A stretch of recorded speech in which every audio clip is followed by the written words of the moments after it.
Hi, my name is Katie Sweetman, and this is your look at the astrology of 2022. I'm thinking that this is going to be approximately 2-hour webinar. Typically, I say 90 minutes, but I've just noticed that I have a tendency to go a little bit longer.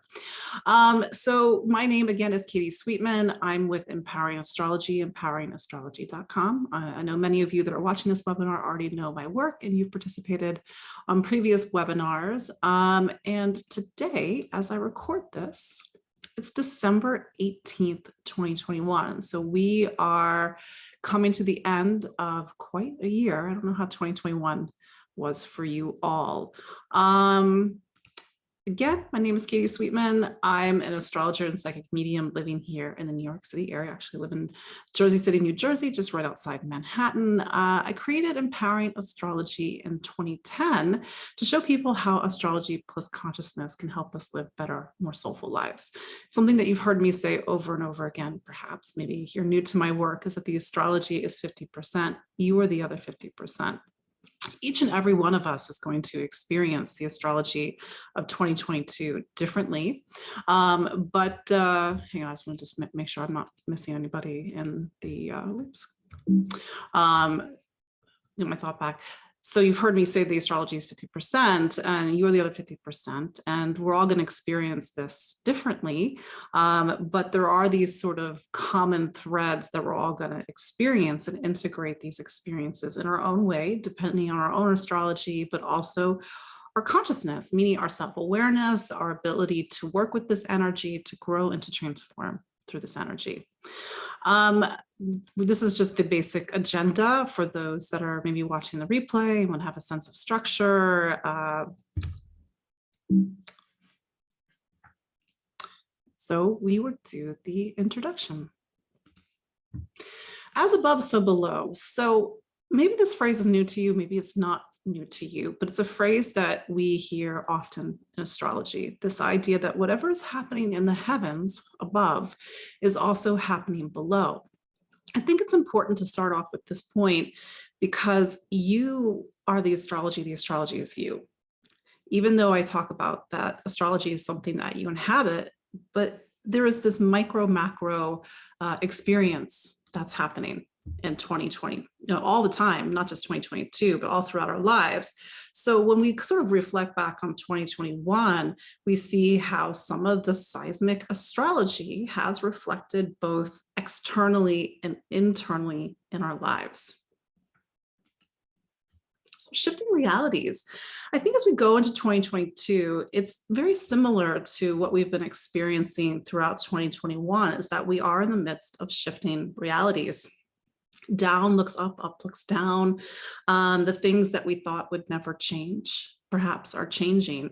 And we could say, well, why is this happening? Well, above, the above part, the astrology part, is that throughout 2021, and it's still continuing to some degree in 2022, Saturn and Uranus are making something called a square. Square is a 90-degree angle.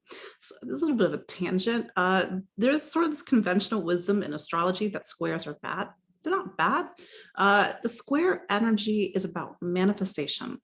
Everything happens in the square. Sometimes we think, things are going to happen with the trine, but you need that square energy to make something happen. But the energy of Saturn and Uranus are in a way very different, and they have very different agendas. So what's manifesting? We have the structures of our lives, Saturn, we have the things, our systems, our networks, the stuff that's been sort of locked down and fixed. That's changing because it's been in this tight square with Uranus. And so maybe you can look back at your own life throughout 2021, and you've seen how your own reality has shifted. Saturn is in Aquarius right now, and it doesn't leave Aquarius until March of 2023. So this is still a big note with us in 2022. Aquarius is one of the last signs of the zodiac. It's the second to last of the sign of the zodiac. And when you get to Aquarius, we're starting to get broader and broader and broader perspectives and views. It's not about the individual, it's about the collective, it's about humanity and society. And certainly, and you can go back even to 2020 when Saturn first dipped into Aquarius from March until July of 2020, that we were really seeing things from a global perspective. We were suddenly aware that we were all connected. But also the other side of Aquarius is showing us where we are disconnected, where we need to put old systems back into balance and harmony, both on a collective level, but there is a personal element. How have your social, how has your social network changed since 2020? Do you have the same friends? Have you had to work to reach to build community in a way that, because of the global pandemic, we've had to do things very differently? Are you more socially aware? Are you aware of how your action and your choices affect the collective of humanity? So this is why in this image, it's a NASA image of all the different lights that connect cities and roadways. But that's, as above, so below, with this idea that we're all connected. And I always like to look at this sort of imagery because it makes me think of neurons and synapses and things that sort of connect in that way. And everything is the macrocosm is the microcosm. Money and finance. Why money and finance? Because in 2022, the lunar nodes switch signs, and they're going to go into Taurus and Scorpio, and there's going to be a big focus on money. Scorpio and Taurus are two of the money signs. We've been doing Gemini and Sag the past 18 months. Gemini and Sag are the learning signs, the signs of ideas and information and communication and travel. But now it's about stability, money, finance, fertility, and the things that we own and the things that we need. So whenever I sit down and I look ahead at the year, I always look at the major nodes. So what are the major nodes? Where's Saturn? Wherever Saturn is talks about the major structure of what we are collectively and individually working through. Saturn has been in one area of your chart since 2020, 2021, and that's been a major focal point for you. And that's something that when we go in our sign by sign look, you'll see.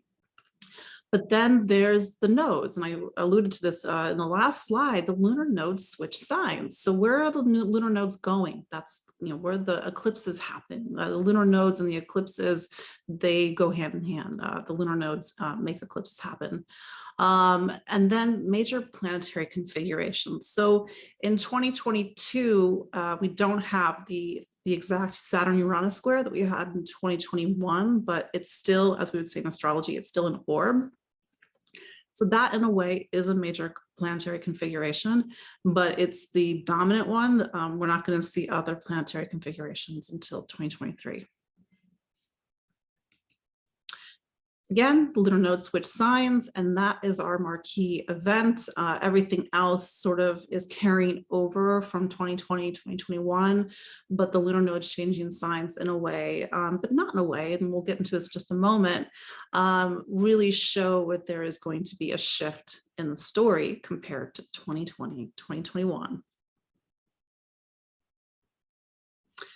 2022 as part of a greater story. Just because it's a new year doesn't mean that the story ends. And this is something that we think that, oh, is 2022 going to be better? Is it going to be this radically different year than 2021? I mean, maybe in some way. And I don't know, maybe this is an unpopular opinion, but if you look back, each year, it's a different year. And each year, it's like we take a step up and some sort of harder just means it's like the work that we're doing collectively and individually. It's hard work. I think on some level, what's 2022? Well, it's level 2022. Level 2022 in the game is very different than level 2021. It's certainly very different than level 2020. I don't want to go to that level anymore, but there are elements that carry over. So we can't look at 2022 as a standalone year. And if you know my work, I have a tendency to look back. And for me, I think it's fascinating. Like, how does an eclipse in 2021 connect to an eclipse in 2003? How do we see intersecting moments of time? Because time's energy. It's we follow these different threads and how they connect us to different points, and that helps us to have a larger perspective of what's happening. And I will in this webinar, you're talking about 2018, 2019. 2018, 2019 was the start of something that, in a way, comes to a head in 2022. So yeah, different threads from different times and different years are weaving into 2022 and galvanizing a lot of the changes. What does it mean to galvanize? It's to sort of make real, make permanent, forge and come together these changes that began in 2018, 2019. So throughout my writings in 2021, or even the stuff, I do these weekly videos on the astrology of the week. I say 1 foot in a new life, 1 foot in an old life, because it felt like the Saturn-Uranus square in 2022, it was like one corner of our life was pulling one way, one corner of our life was pulling another way. And that's a lot of psychic stress. And it really did feel at times like we were straddling two different lives, like something very new was coming in, but at the same time, we were still connected to something very old. And again, this year has roots in May 2018, March 2019. These were the months when Uranus, for the first time since the 1930s and 40s, I know in the 1930s and 40s, went into Taurus. For the record, Uranus went into Taurus May 15th, and I think it was until November 7th of 2018, and then back again in Taurus March 6th of 2019. And then Uranus is going to be in Taurus until 2025, 2026. That's a big umbrella of time for all of us, but that story that began was back in 2018, 2019.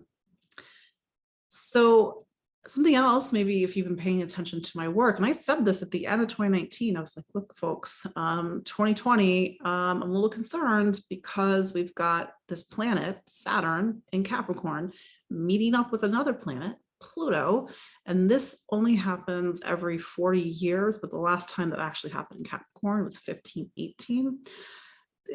I call it the wrecking ball because Capricorn is about structures, and the structures of our lives hit the wrecking ball. Saturn conjunct Pluto in 2020, and maybe that fissure, that crack that formed took us into 2021, and that fissure and crack began to pull and push in different directions.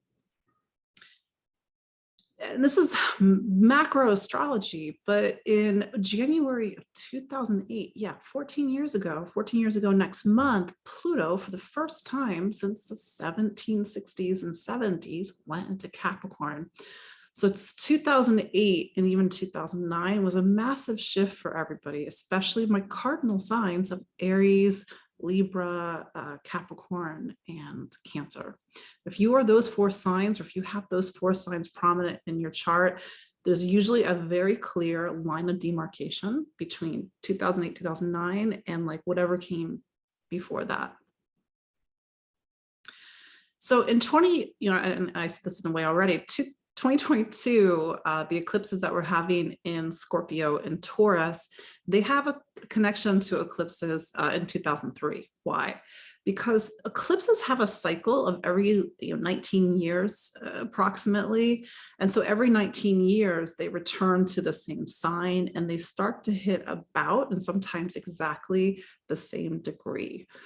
So this is time is a spiral. So if you're old enough, or stuff was happening in your life in 2003, you may see a thread between 2003 and your experiences in 2022. If you're thinking 2003 was a terrible year, I don't want that to happen again, maybe there are things in your chart that are hinting why there was some difficulty. Of course, the sky was very different in 2003 than it is now.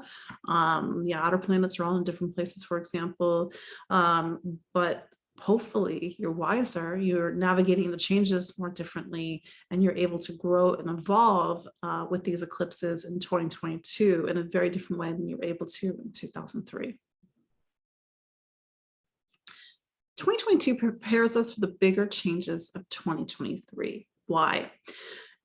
In March of 2023, Pluto, for the first time since the 1790s, will go into Aquarius. Pluto will dip into Aquarius. I forget when it dips back into Capricorn. I have to put that date in my brain. But also in March of 2023, Saturn goes into Pisces. The outer planets, Saturn, Uranus, Neptune, and Pluto, these are like big hands on the clock. When the big hand on the clock changes and it goes to a new hour, quote unquote hour, and by hour, I mean the zodiac sign, it's a big shift for everybody. 2023, you have two outer planets switch signs. In 2025, 2026, Uranus is going to go into Gemini. And I think 2026, 2027, Neptune's going to go into Aries. This is a lot of big outer planet changes in like a 5-year period. So the 2020s are going to be interesting. More things to learn about and discuss in future webinars. So we have both feet and a new life in 2022. So you have to understand, like I said earlier, that there's a lot of intense psychic pressure for us to change right now. You've got Saturn in one area of your astrology chart. You got Uranus in another area of your astrology chart. They're sort of working against each other, but in a roundabout way, working for each other. You have to kind of figure out how to negotiate and navigate it. It's really important to take this statement in, because many of you are my clients, or maybe you haven't worked with me, but there's kind of people come to me in different places. I mean that emotionally, internally, and spiritually when they come to work with me. Sometimes people are stuck. Sometimes there is so much pressure on them right now that they don't know what to do, and the pressure is building, building, building. For some of you, it's different. There has been some action. You have to start to if you're stuck, and we'll kind of get to this in a moment, how do you start to work with this energy in a positive way? How do you start to make, kind of give the energy a place to go? Because as you can imagine, all this stuff is happening right now in what's called the fixed signs. The fixed signs are Taurus, Aquarius, Scorpio, and Leo. And fixed energy is just that. It's fixed. It wants life to stay the same. It wants stability. It wants reliability. And there's nothing wrong with that. That's how life flows. But in 2021, 2022, those things that we thought were fixed are not so fixed. So don't hold on to something from the past, especially in 2022. I think there's a big push to really start to get both of you in a new space, psychically, so to speak, in 2022. No, I already said this, and the things that were rock solid and fixed as we went into 2021 are not so fixed anymore. Maybe the marriage you thought was rock solid, the career that you thought was rock solid. If you all know me from watching my videos, I just up and moved in June. I didn't think I was going to move. And suddenly I just kind of saw an opportunity, and it was just like, okay, well, you know what, maybe this is better. And so this allows for other changes. Maybe you're going to see that. Maybe it's like, you know what, I got to take a risk. I got to make a leap. I got to get out of whatever this stuck pattern is. Yeah, you really assess where you're at with this process, and of course be compassionate with yourself. You're a human, I'm a human, none of us are perfect. Where are you at with these seismic shifts? Are you really resisting hard? Does it feel tentative? Does it feel shaky? Does it feel liberating? Does it feel terrifying? Does it feel all three? But the work that we're all collectively and personally doing this year is to bring a lot of these changes into a stronger form. And if we're stuck, we need to get unstuck. It's really important because astrology can pass us by. You have to understand that some of this I mean, the sky, you cannot repeat the same astrology for 25,000 years. That's how long it takes, almost 26,000 years.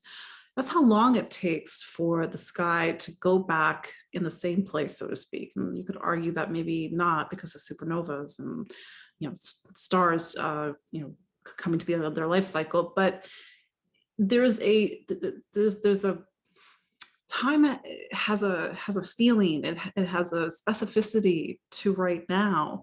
You cannot capture this moment in time again. So if you want a change, if you're stuck, this is your moment. And like, well, what do I do, Katie? Maybe you have to start doing the opposite of what you normally do. Maybe you have to work with somebody, get somebody who's going to hold you accountable. Somebody's going to help you, get you unstuck. We can't always do this on our own. But these are your moments, especially especially around the eclipses in April, May, and October, November 2022, and probably even intermediate points between, to get unstuck. So 2020 was the hard stop. 2021 was the bridge. And now we have to like completely update. It's like the old operating system ceased to be in 2021. And then we had to do all that's like Y2K. I don't know if any of you are old enough to remember Y2K. I remember it specifically because I was working in the computer sciences department at my college, and I was updating hard drives so that they could actually make the migration into Y2K. So maybe that's, you know, in a way, like we got to update our software. And now, like in 2022, everything has to be completely updated in some way. Maybe that's a spiritual point. Maybe that's an esoteric point. Maybe that's something that it's internal for you. And maybe your life looks exactly the same as it did 2 years ago. And internally, it's different. So I said this in a moment before. These ideas that you've been having, these tentative steps you've been taking, the things that you've been starting to build into shape, they now need to come, like they need to anchor in. Nodes and a new direction. So in January 2022, the lunar nodes move from Taurus. They move into Taurus and Scorpio. The last time we had the lunar nodes shift was May of 2020. That's when the nodes shifted from Cancer, Capricorn into Gemini and Sagittarius. If you are a little bit more astute with your astrology, you'll notice that that is a backwards movement. The lunar nodes move backwards through the zodiac sign. So we were going like, you know, in 2020, I think it's 2024, the lunar nodes are going to go into Libra Aries, for example. But right now they're going to Taurus Scorpio, and that's a big shift. So before, when they were in Gemini and Sagittarius, 2020, 2021, there has been a work to unlearn. Why? Because the South Node is in Sagittarius right now. And when the South Node is in a sign, we have to sort of look at the complicated, sticky, maybe less than helpful shadow side of the sign. So we had Sagittarius is foreign travel, it's, you know, getting on a jet plane, going long distances, and we've had problems with travel because of the pandemic. There's been a lot of arguments about right and wrong, what's the truth, justice. There's this idea that everybody has an opinion, there's a strong sense of conviction right now. That's very Sag. That's where a lot of the narrative and sometimes complicated narrative has been happening. South Node is our instincts.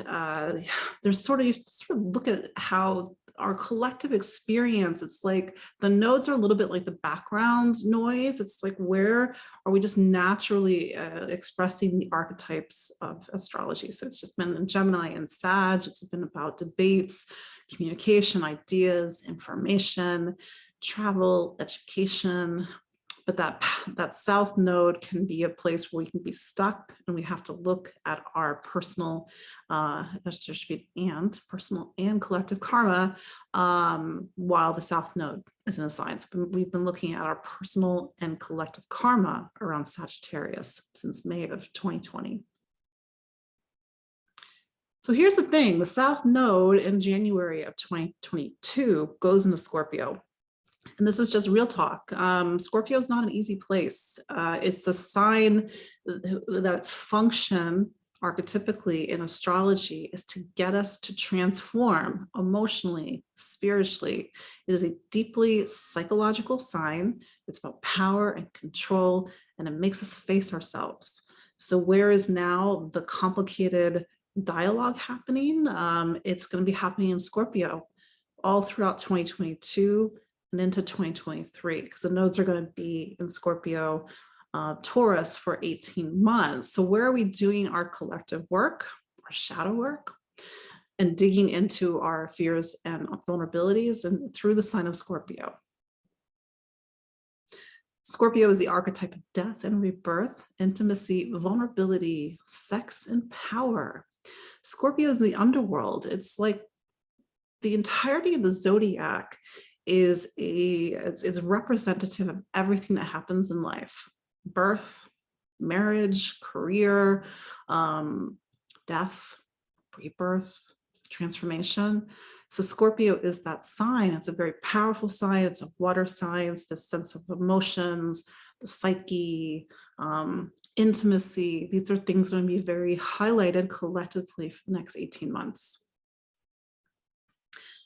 On the other side of things, we have the North Node, which is true north, meaning like where are we being pushed towards? If Scorpio represents this point where things are a little bit complicated, how do we get out of that complicated space? We have to head true north. If Scorpio is discomfort, then Taurus, its opposite sign, is comfort. Taurus, the sun is in Scorpio from the end of October throughout the first few weeks of November, at least here in the Northern Hemisphere, at least here in the Northeast of the United States. It's the world is in an active state of decay. The leaves are turning, they are falling to the ground. There's a sense that the nights are getting darker, the weather's getting colder. And so Scorpio makes us aware of the life cycle and how we have come to the end of a cycle. And Scorpio is that discomfort of knowing that everything dies. I know that that's a blunt statement, but we can't really mince words about Scorpio. So it's like we're looking at our fears about our own mortality. We're investigating the other side, because Scorpio has this very psychic, mediumistic ability to connect to what we can't see. We're thinking about our relationship with dying and all its different permutations, not just actual physical death, but that energy is intense, of course. But what's Taurus? A Taurus is the end of April and May. It's the rebirth of life. It's flowers. It's the smell of, that kind of heady perfume of the world coming back into full bloom. There's this sense that life will come back even after Scorpio. And there's the pleasure and there's the stability and solid ground and the safety of Taurus. So these two signs that are very different, but in a way they support each other. Scorpio says, well, everything is going to die at some point. And then Taurus says, but everything comes back to life eventually. The North Node wants us to take active steps to create more stability. So we are actively reaching towards Taurus. We are actively bringing more material stability in our life. We are figuring out, after doing our Scorpio work, what is it going to look like? What's the new structure or stability or groundedness that's going to actually create the fertility in our life? And I think that the work, especially with the South Node in Scorpio, is that we need to confront ourselves. We need to confront our inner saboteur, because our inner saboteur is always going to work against us creating stability in our lives. So the lunar nodes will be in Taurus and Scorpio until July 2023. That is a chunk of time. And I'm just going to kind of briefly go over I think it's 5 eclipses that we have in 2022. The eclipses, they are major points in the astrology of any year. So these are the dates that you want to have on your calendar, not to be afraid of them, of course, but to know that the days and the weeks around the eclipses, things tend to get a little weird. They shake up, things feel liminal, feels like time is shifting and changing. So we have this first eclipse on April 30th of 2022. This one's going to be at 10 Taurus. So we've already had an eclipse in Taurus in this cycle. We had it on November 19th of 2021 at 27 degrees Taurus, but it was a lunar eclipse. So this is the first solar eclipse in the series. It's the second eclipse that we're having in Taurus. And it's a North Node eclipse. So it's about bringing in new experiences, new stabilities. The irony to all of this is that Uranus is also in Taurus. And Uranus is an energy, it's an archetype that is the opposite of stability and security. It's about radical shifts, revolutions, awakenings, shift of consciousness, total 180s. There's a bit of a wild card energy with Uranus, but this is energy not to be chaotic for chaos's sake. It's energy that's trying to get us out of an outdated relationship with the archetype of Taurus. Like if we feel stuck, if we feel like our lives do not have stability, or we are in something that is air quotes stable, but that stability keeps us from being ourselves. I always say to people, it's like, it may make sense on paper, but if it doesn't match you in your heart and your soul, then it's never going to work.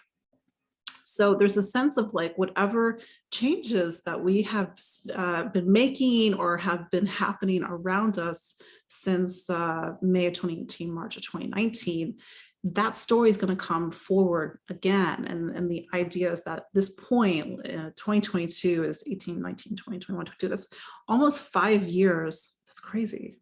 8 and 5. Wait, well, 4 years. Sorry, I can't do math on the fly. 4 years since Uranus first went into Taurus. So at this point, we should start to be able to see a thread that's very palpable, even if it doesn't quite make sense with where things were at in May of 2018. But at this point, that part of your life, you can see, hopefully, what the thread is and what the thread of change is. So we are having to reach towards stability and security, value and worth, safety and comfort. Taurus, again, is one of the money signs. So money, our relationship with money, our relationship with resources, doesn't have to be actual money. It can be the resources that we need in our life that will be highlighted in this eclipse. So this energy of this eclipse points towards Pisces. It's like a little bit of a technical point. The energy of Taurus and Pisces. There's a beauty to having Venus in Pisces at the time of this eclipse. You know, there's a sense of material life with Taurus, but there's a sense of spirituality with Pisces. But the thing that I just put a flag in is that Venus is in this conjunction with Neptune and Jupiter. I think that this is an eclipse that's really going to ask us to take a leap of faith, to trust in God, trust in the divine, whatever you want to call it, in order to bring these new beginnings into our life. So 2 weeks later, on May 16th of 2022, we have a lunar eclipse at 25 Scorpio. So this is the first Scorpio eclipse in the series. So this is a South Node eclipse. Remember how I was talking about the South Node earlier? We need to do our work. We need to do our work, period, with the South Node, but it's in Scorpio. Scorpio, think back to when we had Saturn in Scorpio. This would have been the end of 2012 up until the end of 2015. That was a time when we were sort of seeing some aspects of I just remember it was like a lot of sex scandals. Like these things that were secret were now coming back to light. We had Jupiter in Scorpio in 2017, the end of 2017, October, that was like Me Too, into 2018. So there's a sense of like the things that we typically want to hide, we don't talk about in polite society, they are revealed. This might be an eclipse where something secret is revealed, something that is, deep in our psyche from a personal healing standpoint, maybe something that you need to go and confront that you haven't wanted to look at. Scorpio can also speak to our trauma, for example, but this is something that we were doing on a personal and collective level. This eclipse, it squares Saturn. Eclipses that square Saturn are a little bit hard. This could be like a demand for accountability, stability. I think Saturn is in Aquarius, and even Aquarius is an air sign, and it has that connection to Libra. So I think that anytime Saturn is in Aquarius is evoked, it's like, how do we bring something back into balance? It could be on something on a humanitarian level, societal level, systems and network level. Just side note, I don't do mundane astrology. Mundane astrology is where you look at sort of the socio and political aspects of astrology, but I just want to point out that Aquarius is systems and networks, and we've seen a breakdown of our systems and network, especially in like shipping and supply chain, while Saturn's in Aquarius. So this is probably something that is going to be with us even into 2022. We'll see. But then Mars is conjunct Neptune, and that's the ruler of the eclipse. And so there's something in this time where we have to surrender, let go, find compassion and healing. So there's still a lot of really rich, but also complicated archetypes in this eclipse. And so I'm thinking that May and probably even April, because eclipse energy can start to come in like a month before, we're going to be feeling something. So really pay attention to the story that's been highlighted for you come April, May, because it's going to be a major thread with you throughout 2022 and even into 2023. The eclipse, the solar eclipse that's on May 30th, is the last eclipse in the series of Gemini and Sagittarius. You may recall that the nodes changed signs back in January of 2022, but that eclipse that's on May 30th is within a certain amount of distance to still be a solar eclipse. This is an astronomy point, but if you have a new or a full moon within a certain amount of distance of the lunar nodes, you get an eclipse, whether it's a solar eclipse or a lunar eclipse. So this is our coda. This closes out a chapter of our lives that began in 2020, but it's a solar eclipse. It's about new beginnings. But there's, it's kind of this irony. It's about wrapping something up at the same time. We are beginning something, and the whole chapter of the eclipses in Sag and Gemini has been the need to find new ideas, new perspectives, and to see things from a different point of view. There's been, like I said, there's been that unlearning. Mercury, the ruler of the solar eclipse, does make a square to Saturn. So let's not forget that anytime the energy of Saturn is evoked in eclipse, we have to get real. There's a sobriety to Saturn, a need to be accountable, to be mature, to plan for the future, and to put anything that doesn't align with our values or our vision of the future, maybe it has to go. Then, we bounce over to October of 2022. We have a solar eclipse at 2 degrees of Scorpio. So this is the second eclipse in Scorpio in the series. But again, it's a south node eclipse. It is a bit far away from the south node because 2 degrees is the beginning of the sign. But here's a point, something I said earlier. I said Saturn square Uranus was like that major configuration in 2021. The last square is December 24th of 2021, but the energy is still, quote unquote, in orb throughout 2022. And if you know a little bit more astrology, you'll see that Saturn is at 18 degrees of Aquarius at this eclipse. Uranus is at 17. That's just 1 degree of separation. So this is bringing back that energy, seismic shifts, going into a new life, taking a corner, but having to look at something from the past. Mars is retrograde. When Mars is retrograde, and this is going to be from October until of 2022 until January of 2023, we can't take action the way that we would like to. There is a need to, in fact, reflect on how we typically take action. And Mars is going to be retrograde Mars won't be retrograded at the time of this eclipse. It'll be retrograde right after the eclipse. That's why I'm including it. But Mars really looks at our, especially in Gemini, our choices. Maybe the choices that we've made in the past that aren't so great. How do we make different choices? And then 2 weeks after that, we have our last eclipse, 2022. This one is going to be a lunar eclipse at 16 Taurus. This is a, I should say North Node eclipse. Sorry, guys, I'll change that in well. So this, again, it has echoes of Saturn square Uranus. So the old is making way for the new. That's really been at the core of our experiences in 2021, and to some degree our experiences in 2022.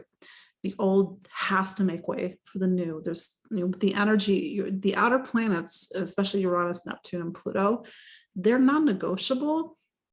These are planets that remind us that there are forces that are greater than us, and we have to align ourselves with these forces. So this lunar eclipses, they put something in a spotlight. They demand attention. They demand action.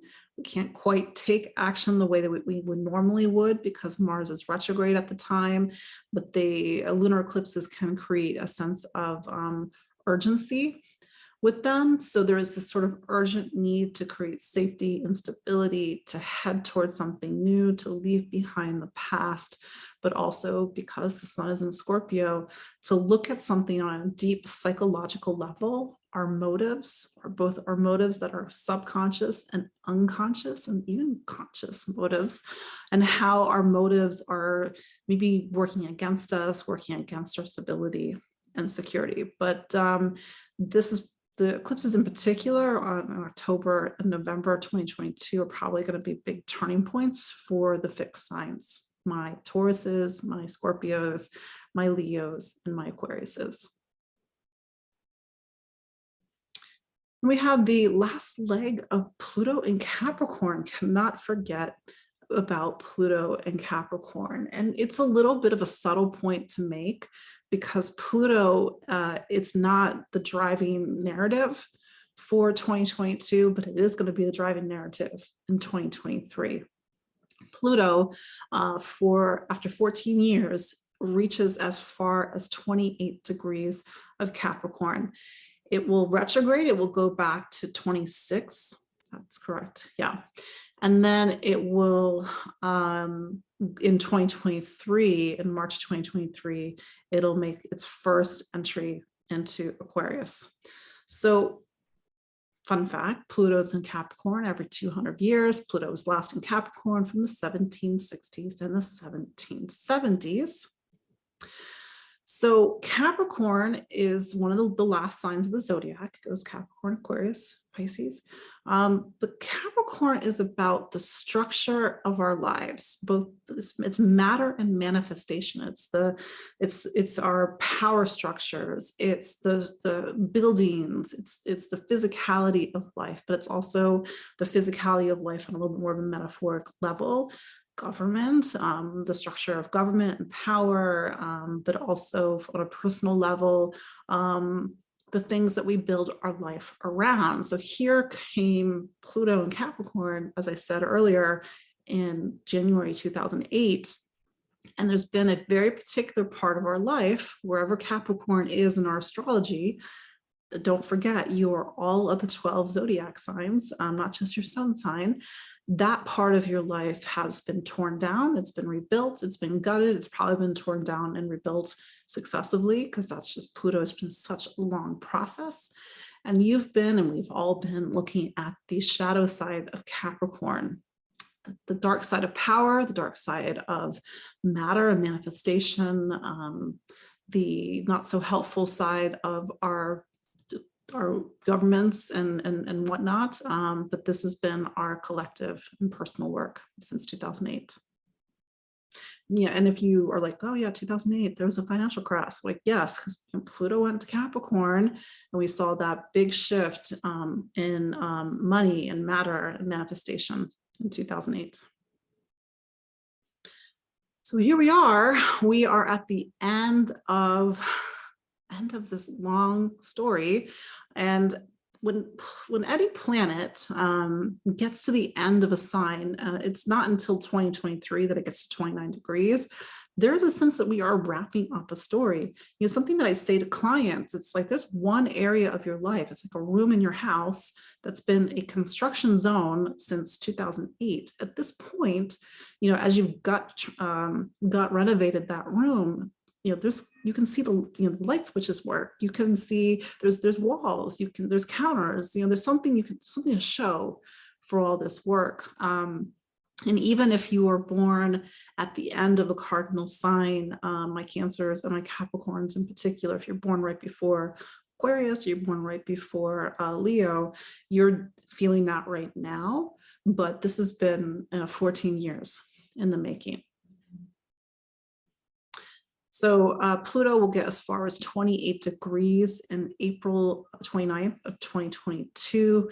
So almost the end of the sign. If you have planets that are around 28 degrees of cardinal, something is being torn down, rebuilt, having to look at the shadow side of something. For some, it's the end of one phase, it's the beginning of another, for example. And then here we go, March 23rd, 2023. Pluto will reach Aquarius for the first time since 1798. I know, 1798. So Pluto hasn't been in Aquarius since then. It, of course, went into Aquarius in the, I think it was the very end of 1780s. But the last time that Pluto was in Aquarius was 1798. So here you go. Here we're going to go through the signs and sort of talk about these bigger overarching themes for each of the 12 signs. So my Aries and my Aries risings, and if just a little quick side note, you want to listen for both your sun sign and your rising sign. Some people ask me which one is more important. They are both equally important. Some astrologers will say, this is where I kind of disagree, just look at your rising sign. Just something that I've noticed personally and with my clients is that the story is also happening with the sun sign. So my Aries and my Aries rising. So here's where the story is shifting. And let's go back in time for a moment, Aries, and let's go back to 2018, 2019. 2018, 2019 is when Uranus went into Taurus. Taurus is your second sign of money and income, value and worth, and even self-worth. And what began was a 7-year process of completely reinventing this part of your life. That continues, that will continue, but the lunar nodes are now shifting into Taurus and Scorpio. Taurus is your second sign, Scorpio is your 8th sign. So where's the complicated work happening? It's happening in your 8th sign. The 8th sign of anybody's astrology chart is where you have to go and face yourself. So Aries, over the next 18 months, and maybe this is not what you want to hear, but this is your time. Every 18 years, the South Node comes, 18, 19 years, the South Node comes back to your 8th sign. So this is when you have to do your work, do your deepest emotional work, to face yourself, to look at the psyche.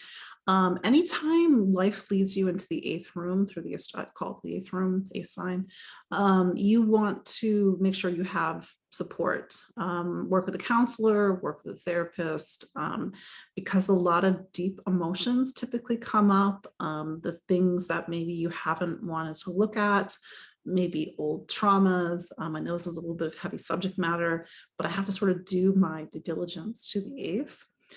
It's a time when you are looking at the finality of how life is, it goes from different cycles, and there's life and death and rebirth. You're also looking at money. Money is going to be a big focus.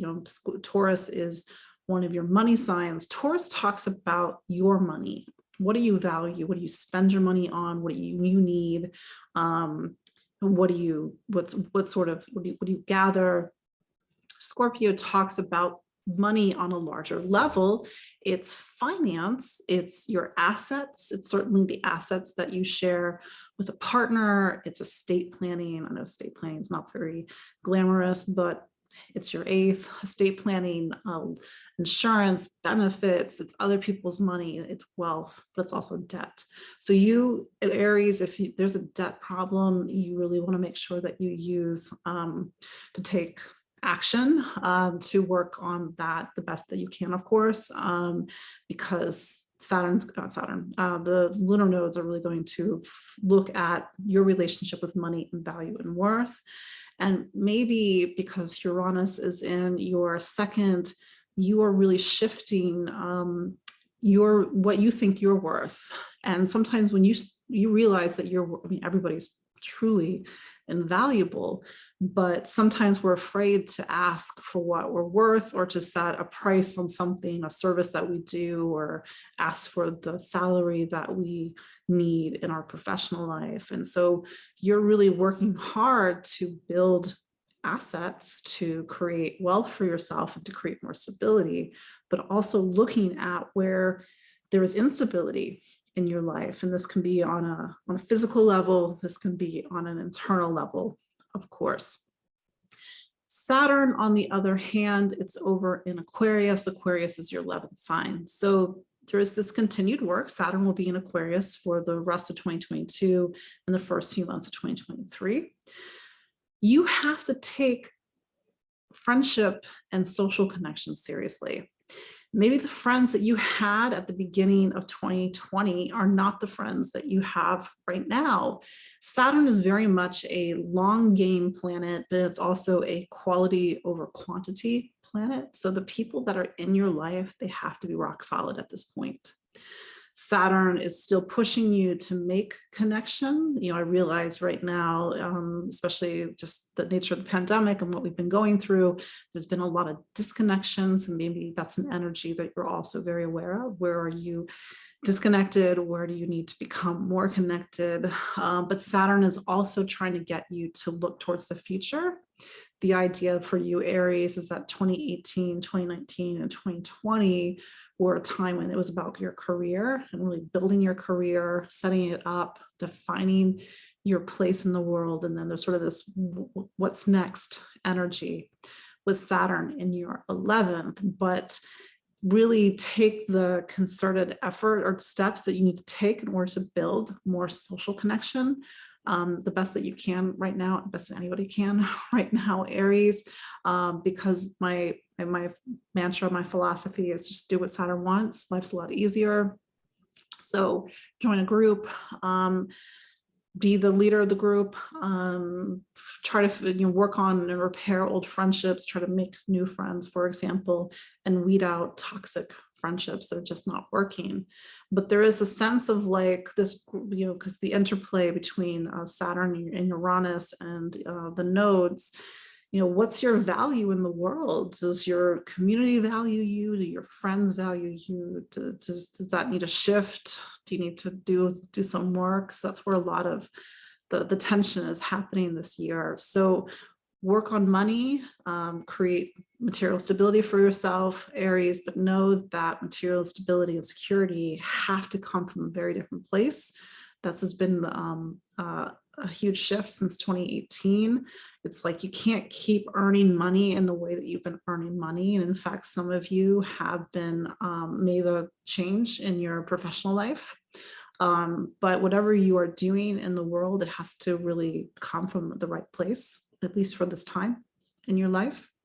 And I will also add that Mars is retrograde from October 30th of 2022 to January 12th of 2023. And Mars is your planet.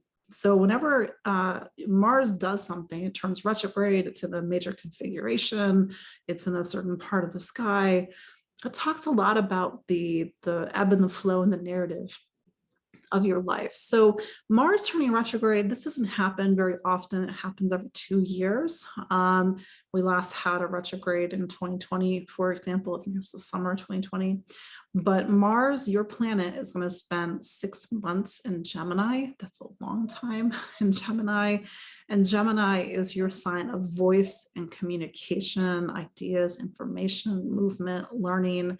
You're going to have probably a lot of restless energy in the second half of 2022, a need to move, a need to explore and travel and to say things and to talk and to speak.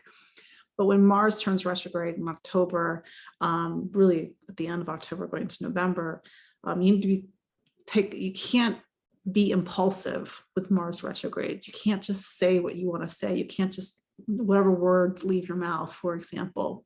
You have to really look at how your voice, the words that you're using, the ideas that you have, and even the choices that you're making are impacting others and also impacting your life. Retrogrades are not bad. They're just a time when we have to reflect instead of take action. But I will say this is more of a traditional way of looking at astrology. Mars retrograde typically is when you don't have a lot of energy, which is kind of ironic because Mars and Gemini has a lot of energy. Like my dog is in the Aries, but Mars and Gemini, he's a lot of energy, except not right now because he's sleeping. But Mars, it's like you typically have to rest and you don't have the same level of drive. It's like you're moving backwards, not moving forward. So that's something perhaps for you to take into consideration. Taurus and Taurus rising. So the major shift that's happening, this is really the shift that's been happening since 2018, 2019, Taurus, is you have Uranus in your sign. If you were born in the earlier part of Taurus, so probably April, what is that, 21st, all the way up until about March 5th, like this, if you're born around March 5th, this is happening right now. If you're born before that, you've already been through what's called Uranus conjunct your sun. And maybe you can go back and see how your life was, some radical shifts happened in 2018, 2019, and 2020. This year, 2022, with the eclipses, it continues this story. In fact, it galvanizes, it pushes you. It's like something has to become real. And to be fair to Taurus, Taurus is not a sign that wants to make changes. And that's fine. Taurus is an energy that says in order for life to thrive, we need things to be level. We need things to stay the same and to be reliable. And so that, I can put my seeds in the earth, my seeds flourish, instead of like a hurricane coming and washing everything away. That would be instability. Taurus, you have to reinvent yourself. There's really no other way around it. The things that you have been stuck in, you have to get unstuck. The things that you've been attached to, you have to unattach. You will always be a Taurus, for example, which means that your instincts and your impulses will always help you to create stability in your life.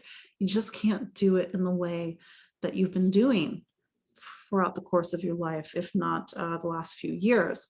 So when you have eclipses in your sign, and they're going to be in Scorpio, which is your relationship sign, this is a dynamic, 2022 and even 2023 are dynamic years for you. They are about turning points, crossroads, new directions, different directions, but one that's really coming from this Uranus and Taurus perspective of reinvention and even revolution for some of you.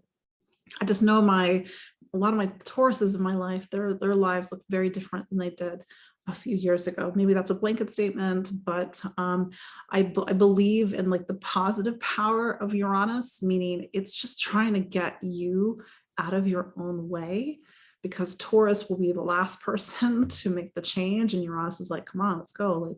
Like, could have done this like last year, but really, I guess in your own time, Taurus, but we don't really have time right now. You have to really make those big changes that I know you've been thinking about, they have to happen.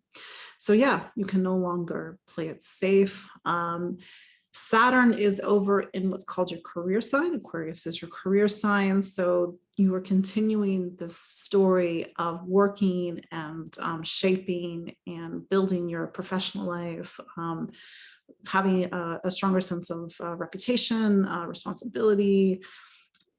When Saturn's in this part of the chart, you have to, in a way, like figure out your place in the world. So if you don't know your place in the world, Saturn is really pushing you to define it. You know, this, what do I want to be when I grow up? I don't care if you're 80 or 25, Saturn in your 10th is saying to you, what do you want to be when you grow up?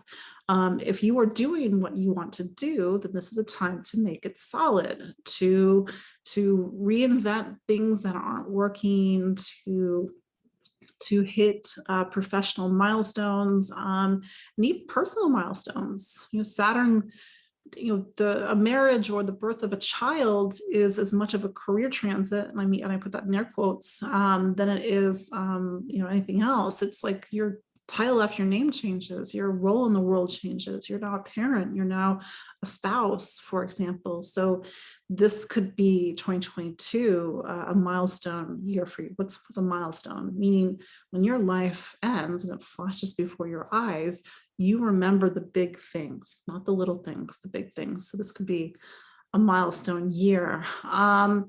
Mars is retrograde, and I put that in because Mars is a relationship planet for you. It's what's called an angle ruler. So you're going to have Mars retrograde from October 30th, 2022 until January 12th of 2023. Relationships will need a second look. Mars will be in something called your second. So there's this need to look at these deeper themes around value and worth with relationship and partnership. Maybe looking at the people in your life. Are they of value? Do they value you? Or maybe if you have an intimate partner or just people that you partner with in your life, there is a need to create more material stability and security. But typically with a retrograde, we have to go back, we have to look at the past, we have to reevaluate, we have to look at our karma, our relationship karma. And because Mars is in Gemini, looking at our choices in relationship and our choices in partnership. Just see that Matt and Katie have a question. Yeah, Jupiter is changing signs, and which is actually a good segue for Gemini and Gemini rising. Jupiter is what's called an angle ruler for my mutable sign. So Gemini, for example, is a mutable sign. Jupiter is going to fly through Pisces. Like it goes in on the 28th of December, 2021. And by May, it's in Aries. And it's in Aries up until I think like October. And then it goes back into Pisces, but it's like back by December of 2022, it's back into Aries. So it's like this, Jupiter is moving through a part of the zodiac where it moves very quickly. So Jupiter is not going to register the same way as other signs. Wherever Jupiter is, things, and this is where I'm kind of getting, it's a good tangent, but I'm getting a little off tangent. Jupiter it can make things complicated. I think there's this belief in astrology sometimes that Jupiter is like where things like good fortune, like things are great. And I remember listening to a panel talk, one of the astrologers on this panel talk, who's a famous astrologer who I will not name. And she was like, yeah, 2020, Jupiter's in Capricorn, it's going to be great, blah, blah, blah, blah, blah. And I'm just thinking like, oh my God, Saturn and Pluto are in Capricorn. Jupiter's there too. This is going to make whatever Saturn and Pluto are doing bigger. So this is just my note of caution with Jupiter, wherever it is, and it will be in Pisces. It's going to make whatever is happening in Pisces bigger. So Neptune is in Pisces. And my feeling about Neptune and Pisces is that everybody has lost their mind over the last decade. I think that's a little bit of a tangent. But the other side of people losing their mind over the last decade is that Neptune has been opening us up to things that we were maybe not open to. at the beginning of 2010, 2011, 2012, when Neptune started to transition from Aquarius to Pisces. So Neptune in Pisces, in its positive side, it's shown where we are not, like, we need to surrender. We are not in control. We have to really open up to the divine. Pisces is symbolic of the divine in the zodiac. So Jupiter going, through Pisces very quickly is going to make that Neptune and Pisces stuff a little bit complicated. But we did have Jupiter and Pisces just for a brief clip from May until July of 2021. So there is a beautiful energy to Jupiter and Pisces. It really believes in like the magic of life, that everything's going to work out, and maybe it will. I mean, I do believe at the end of the day it will work out. So anyway, I just went on a big tangent, but it's a good tangent. It's a good question. But so for my mutable signs like Gemini and Gemini rising, you're going to see that Jupiter change is going to register more strongly in your astrology, for example. So for Gemini and Gemini rising, the story that's been happening is that Uranus has been in your 12th sign, speaking of spirituality, since May of 2018, 2019. I think Gemini, especially now that Saturn is in the 9th, it's in Gemini's 9th, you have, it's been a bit of an existential time for Gemini. And I think on one hand, Uranus is trying to get you to open up to things that you haven't been seeing or looking at in your life. This could be a very spiritual time, a time of also inner faith, like the search for inner faith or inner truth or inner meaning. But there's, the 12th is also unconsciousness. And I think that Uranus is trying to get you to open up and to see things that normally you're not open to seeing. Uranus in the 12th. But the energy of the eclipses are going to move from the 1st and the 7th to the 12th and then in the 6th. The 12th and the 6th is kind of an interesting axis. The 12th is a point of surrender and letting go. The 12th reminds us that there's the material world and the physical world, and there's the non-material world. When you have eclipses in the 12th, and this would be a North Node eclipse, this is about opening your relationship with this reality that we are not just physical beings. Maybe it's a time of increased spirituality. Maybe it's a time of feeling disillusionment, not really sure what you believe in, but needing nonetheless to figure out what you do believe in. There is a quiet energy to the 12th. There's a need to go within, to explore, to retreat, to pull back. The 12th is also recuperation. It's a place where we can let go of attachments and even addictions. So this would be a perfect time for Gemini to let go of some sort of a negative attachment or physical addiction, for example. This is a little specific and maybe even a little jarring, but rehab, there's a sense of like the 12th is rehab. It's hospitals. It's not to make you think, oh my God, I'm going to go to a hospital, but there is a need to sort of rest and reflect and to recuperate when we reach the 12th. But you can do that energy with meditation, for example. So there is a need to detach, to let go, to slip away, and to surrender. And then you have the South Node eclipses in the 6th. The 12th is like spiritual service, the spiritual health. The 6th is like physical health, physical service. So you're focusing on helping and serving and healing yourself. The 6th says that you have to really look at your physical being, your physical health. I'm just saying this to say this. It's a very traditional astrology comment, but when there is eclipses in the 6th, like protect your health. Like don't do things that would create risk to your physical being, because that's a time when needing to go to the doctor or go get something fixed or have surgery, it's more likely, or maybe you need to go.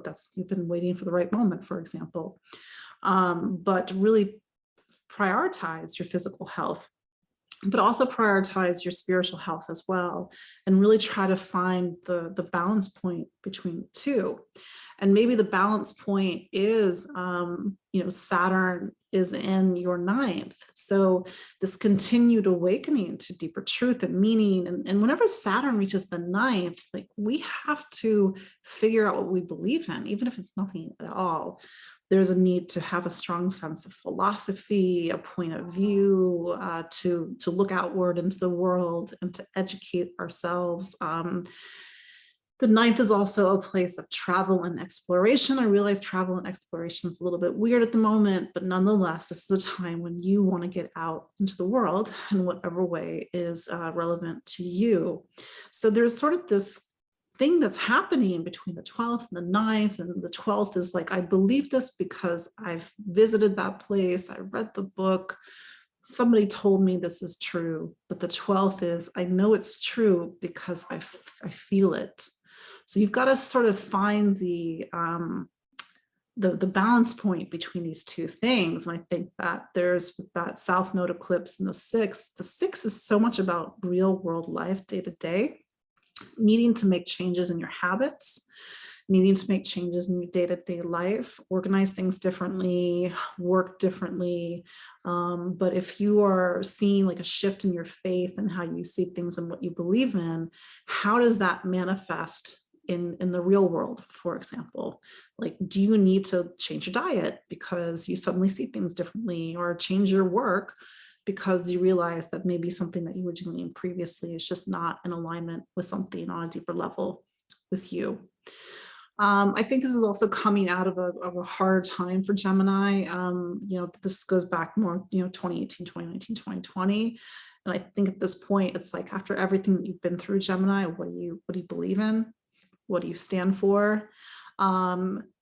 So Jupiter, to go back to Matt and Katie's question, Jupiter will switch signs, and Jupiter is Gemini's career planet, and it's also its relationship planet.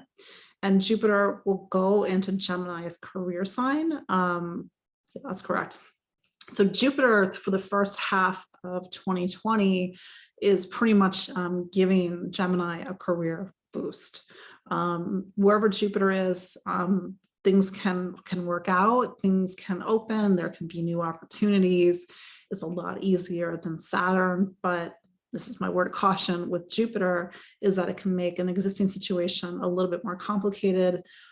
But on the other hand, Jupiter can feel like the cavalry coming in, like that there's some sort of hope or opportunity. I think there's this, like I said, it's very kind of beautiful divine energy with Jupiter. But I think to that point, Gemini, because you've had Neptune in your career sign since 2012, whatever you are doing in the world, Gemini, it has to be in alignment with like your spiritual purpose and meaning.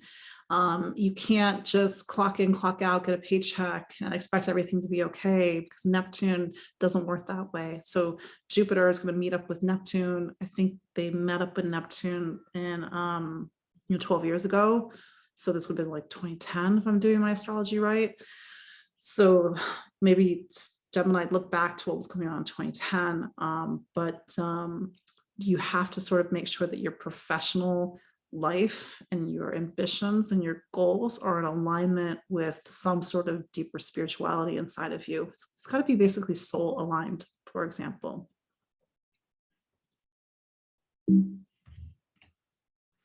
Cancer and Cancer rising. So my Cancers.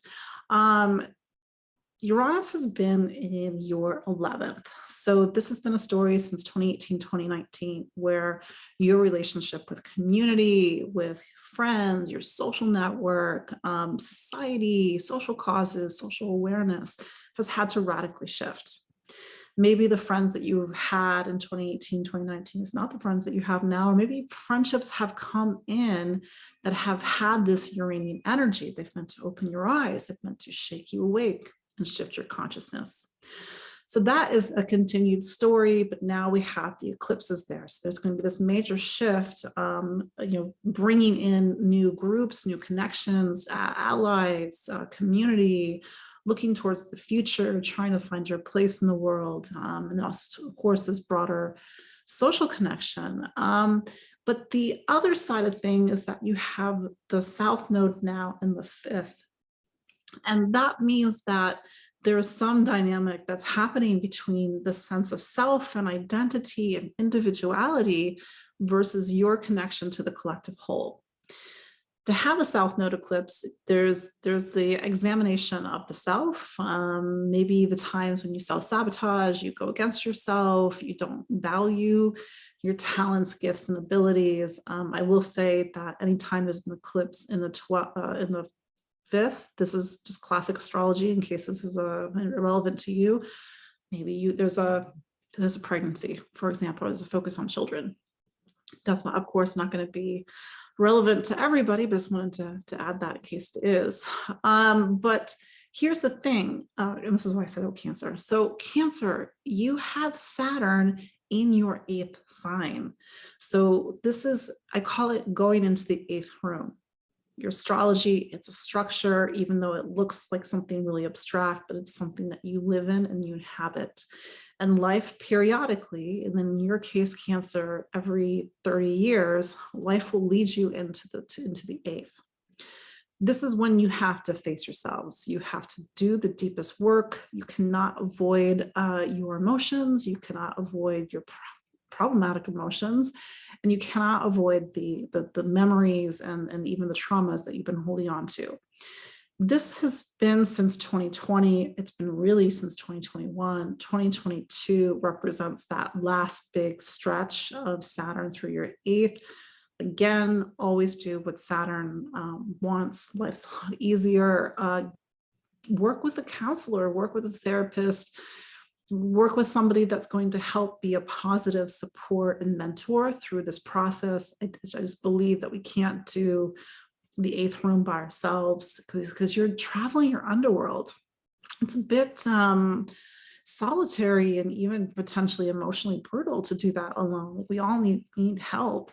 So continue to prioritize your emotional health, your spiritual health, and seeing how there's a shift in who you think you are and your sense of identity because of all the deep inner work that you've been doing, or the deep inner work that needs to happen in 2022.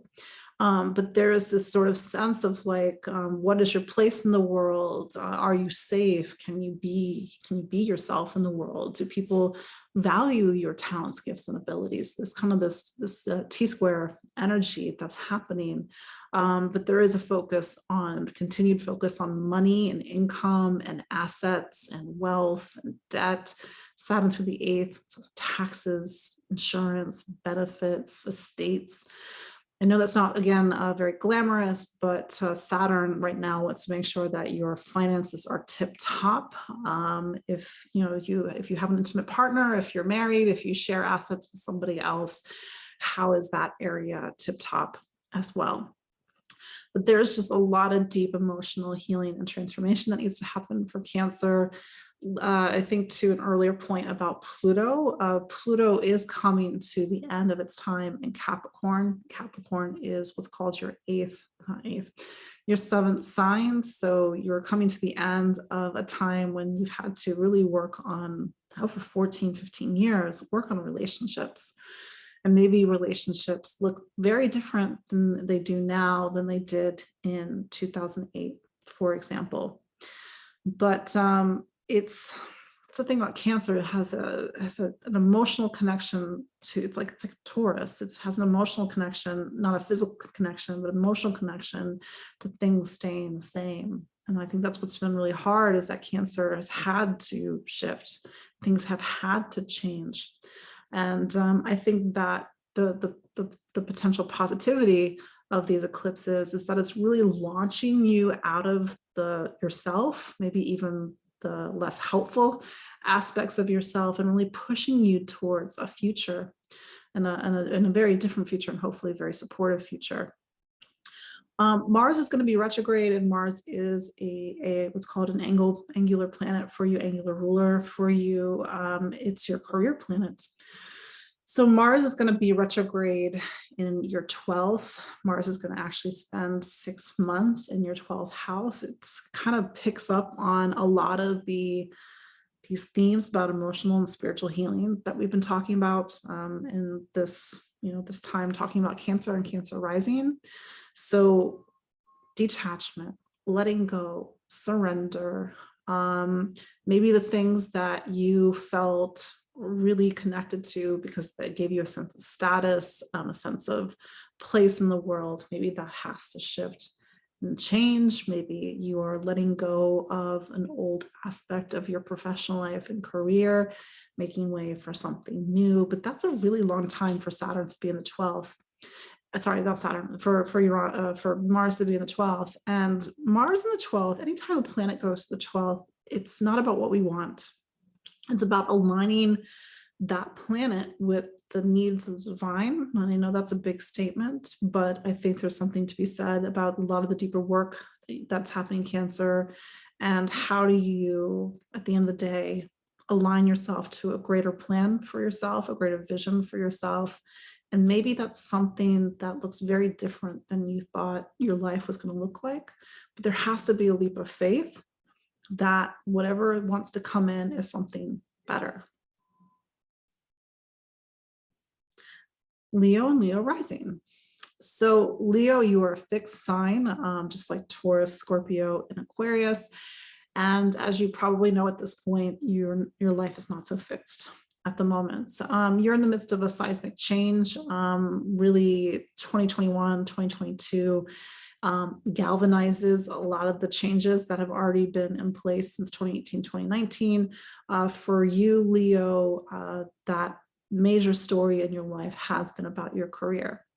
This, of course, looks different for all of the 12, every Leo, this looks different. For one Leo, they've done total 180 in their career. I'm not a Leo. I have a major planet in Leo. I have my chart ruler in Leo, and like total 180 in my career. I was in IT. Now I'm an astrologer. But maybe you see something similar in your life.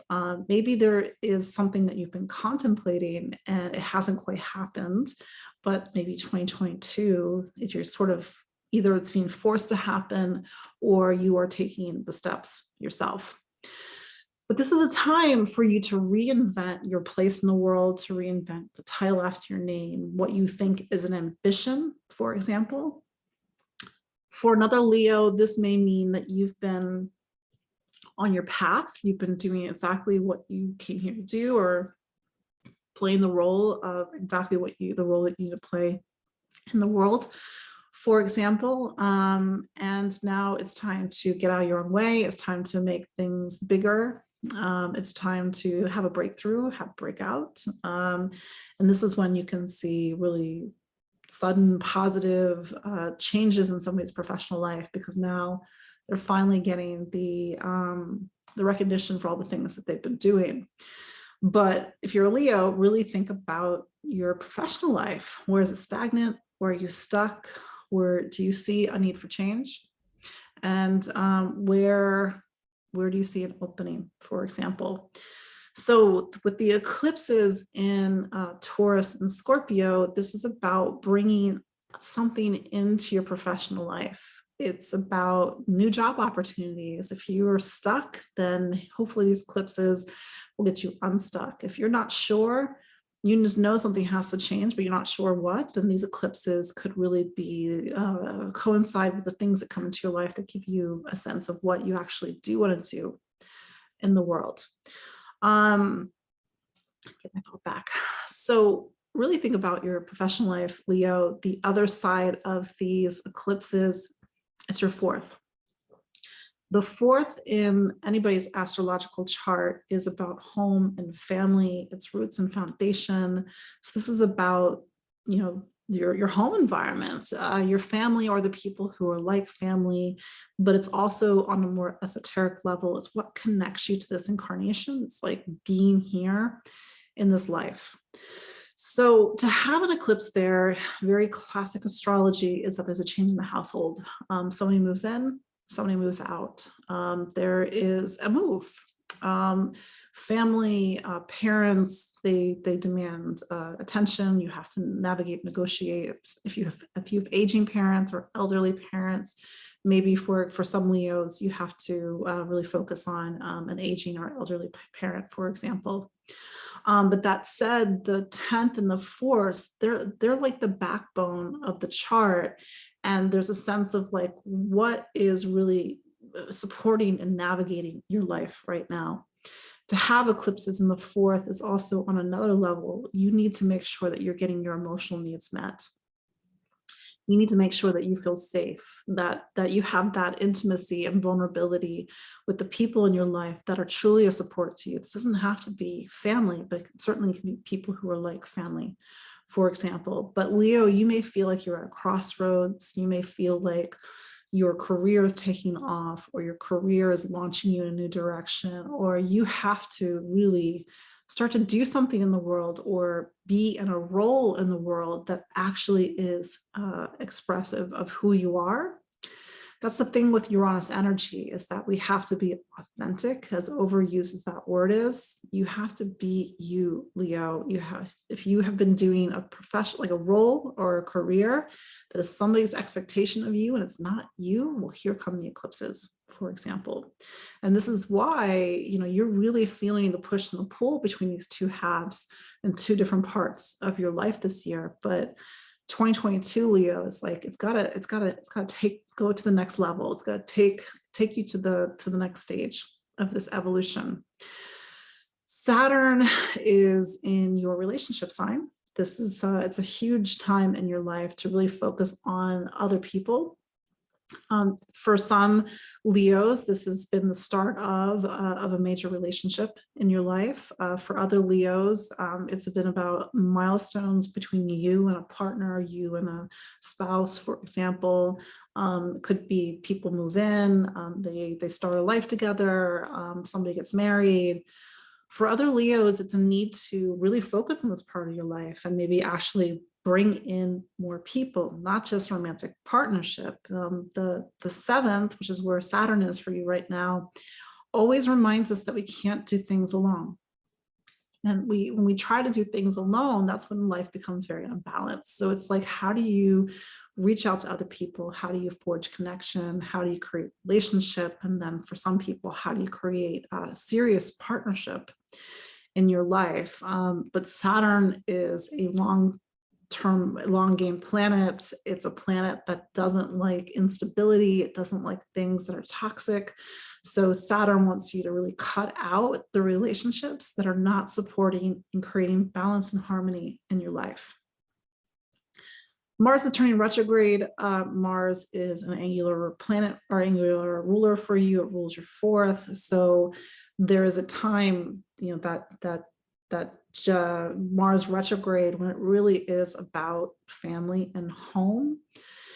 And Mars is going to be in your 11th. So it's going to be in your 11th for 6 months going into 2023. So the relationship between family and community, family and friends, the sense of home and connection, but connection to the people that feel like, your family, but maybe are not your, blood related family, and needing to maybe get different perspectives on your family or see the future differently, because the Mars is in a place that's about detachment. The 11th is such a place that's so far from home, for example.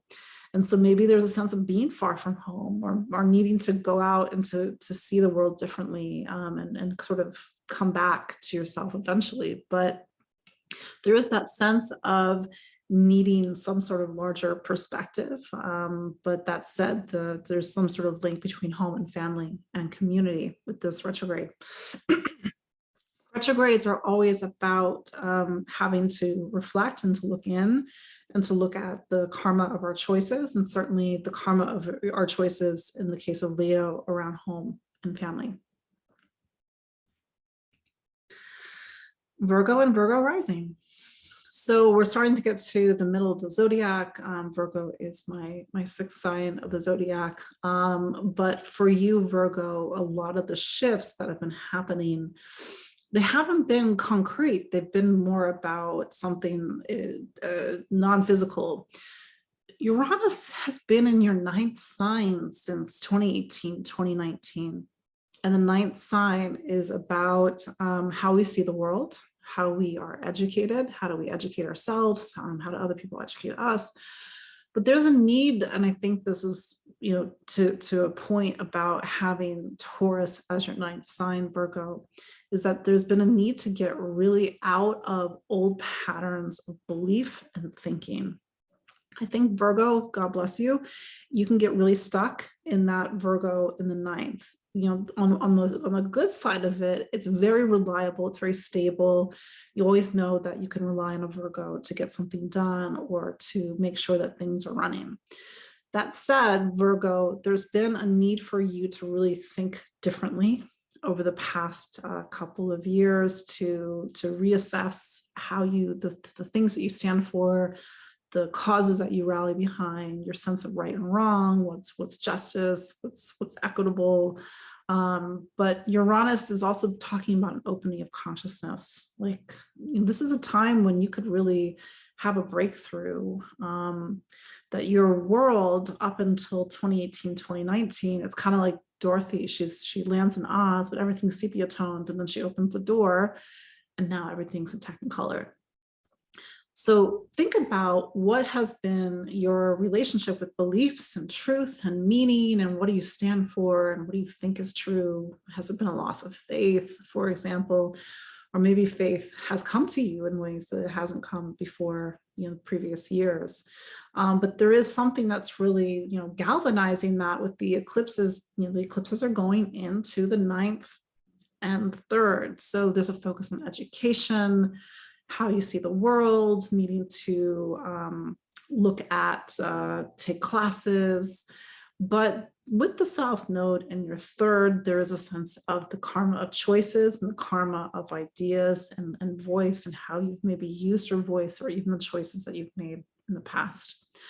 So really looking at the power of your voice, Virgo, the power of your choices, for example.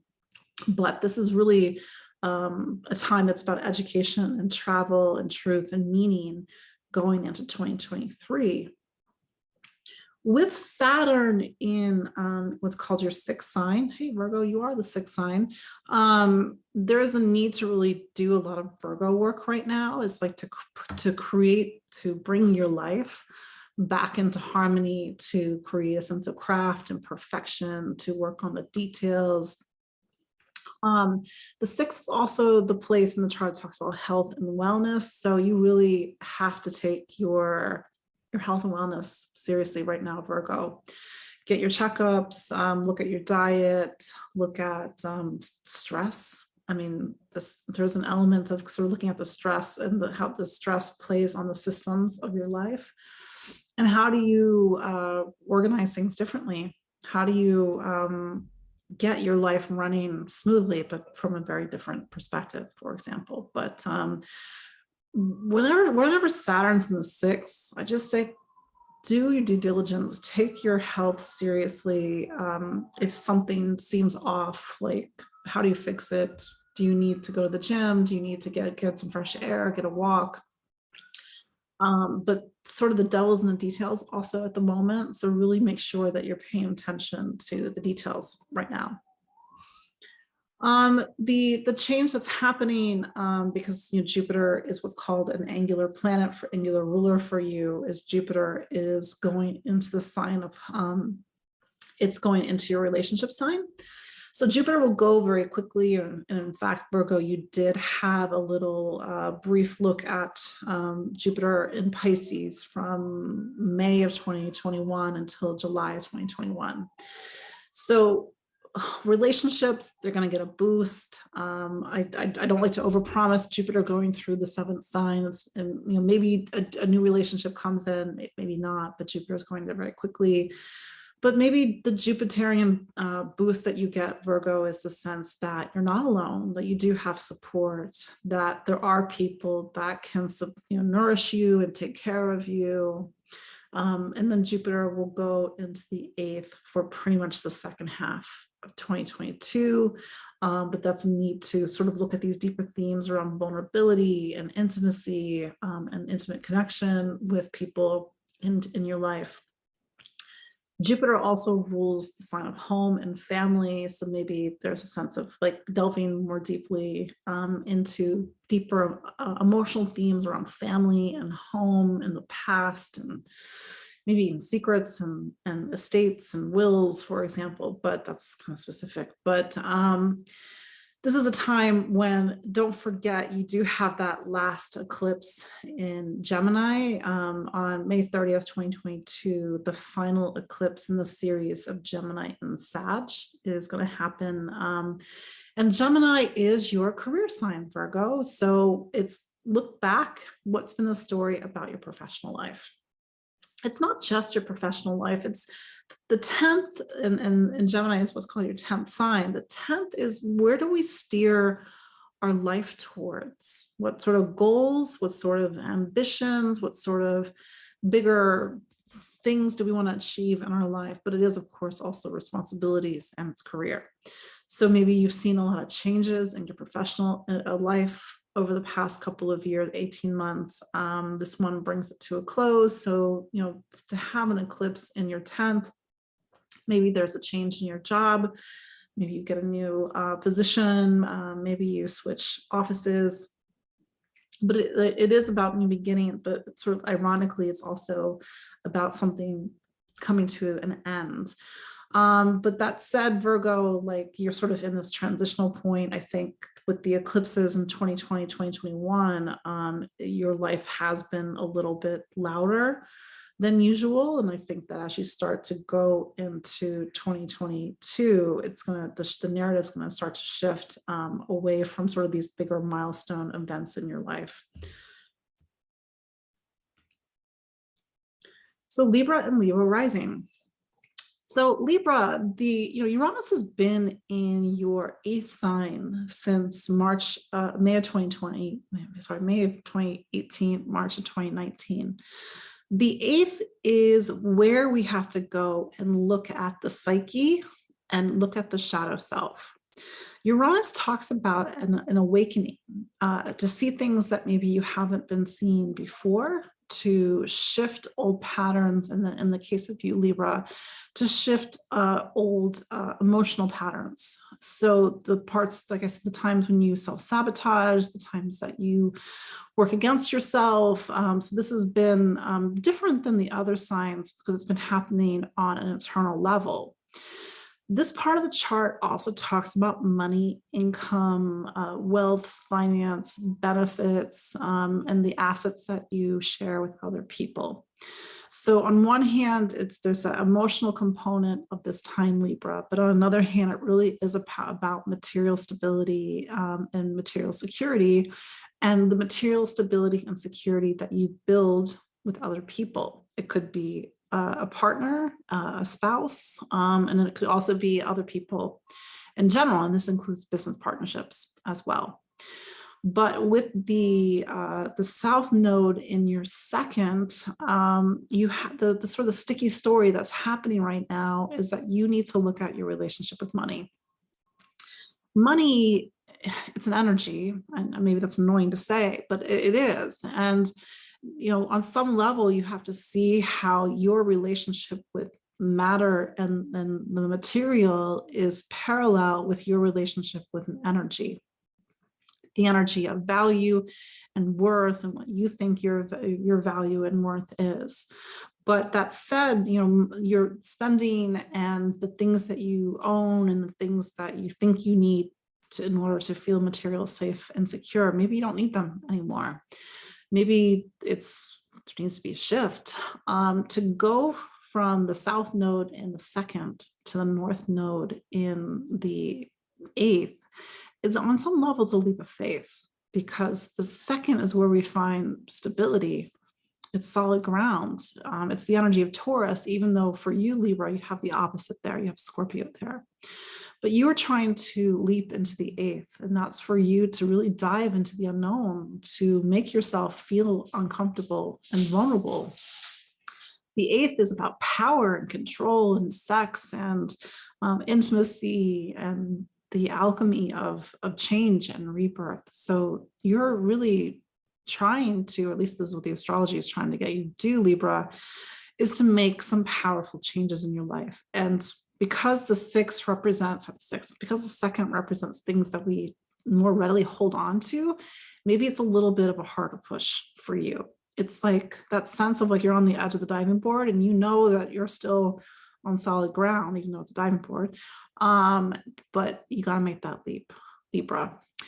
Do keep in mind that with Uranus in the 8th and you've had Saturn in your 5th, there's been this work on self-sabotage, looking at the inner saboteur, because the 5th is the self and the 5th is self-expression. It's our sense of identity. And so on some level, Libra, you've needed to take yourself seriously, take your talents, take your gifts seriously, and to really define who you are.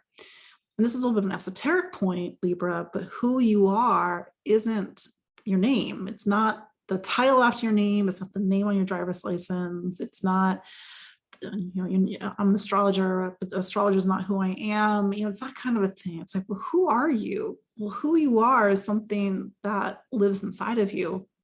And you have to take that seriously, because the act of creativity, which is one of the keywords for the fifth sign, which is where Saturn is, creativity is to take something of you, something that lives inside of you, this energy, to put it into something. For some Libra risings, this has coincided with the birth of children, pregnancy, children in general, the start of creative projects, but that really tense alchemy between the 8th and the 5th is that raw intimacy and vulnerability in order to create something. But I think there's also this other side of things with Libra where you've had to look where you self-sabotage, where you go against yourself. For example, so this continues to be a time, again, about taking yourself seriously, working through deep emotional patterns and really putting a light on the things that you haven't seen or haven't wanted to see.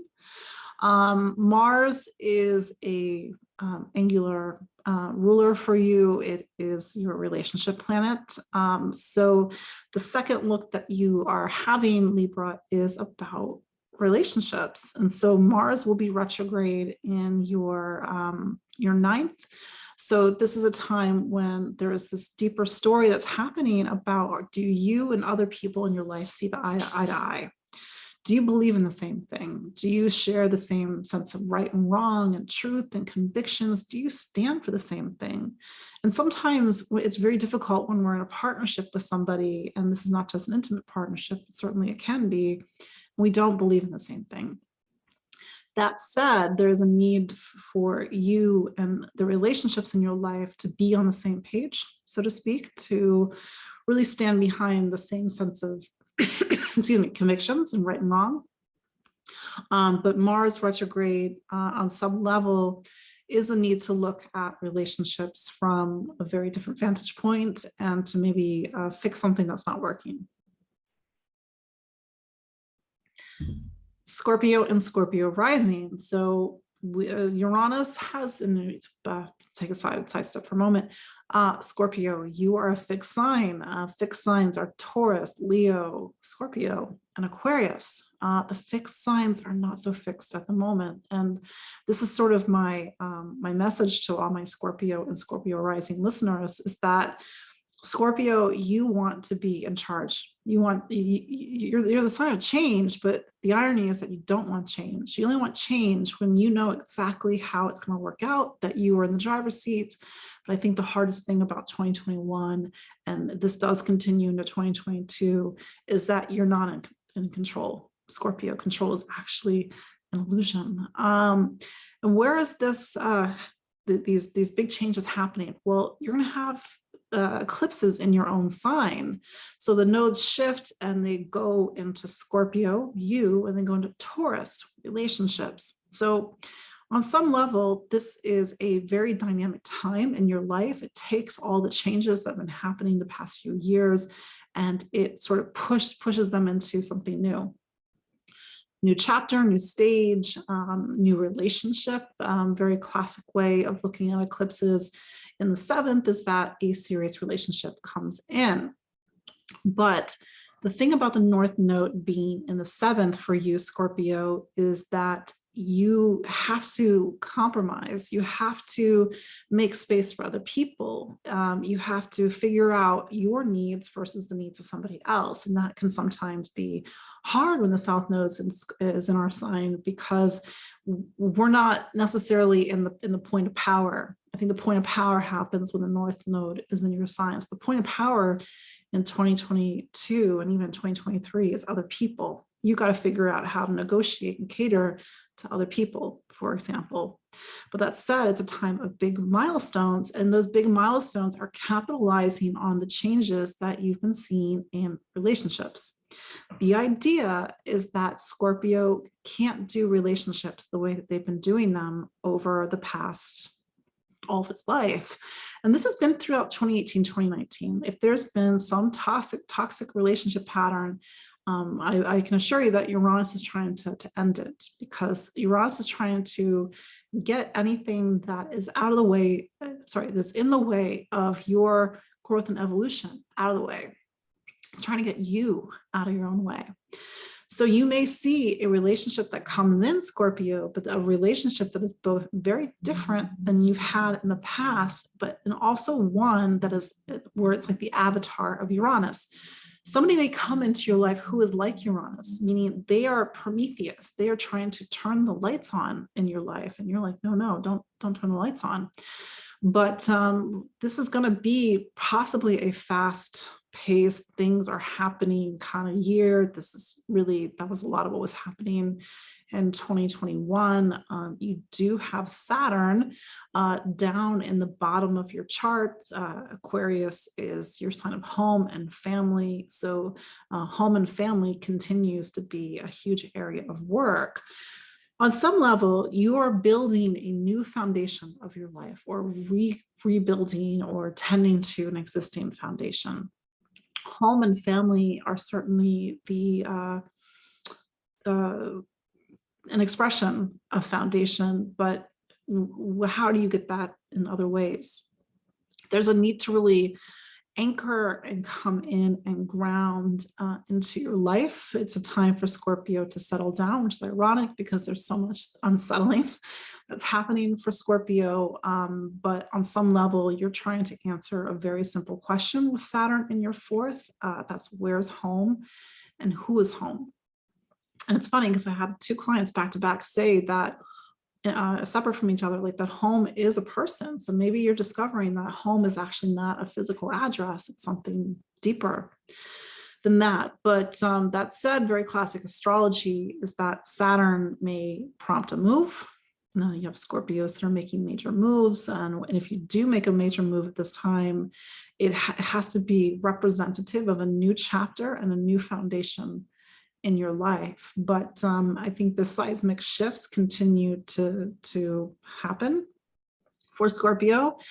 This is all about Scorpio really looking at its past relationship with power and control, and transforming that relationship with power and control. So you might see with these eclipses where maybe the spotlight is on you, and maybe the spotlight is on you and how you have navigated a relationship, and maybe how you have to shift, Scorpio, in order for a relationship to continue to be. That said, you do have Mars retrograde from October 30th until January 12th, 2023.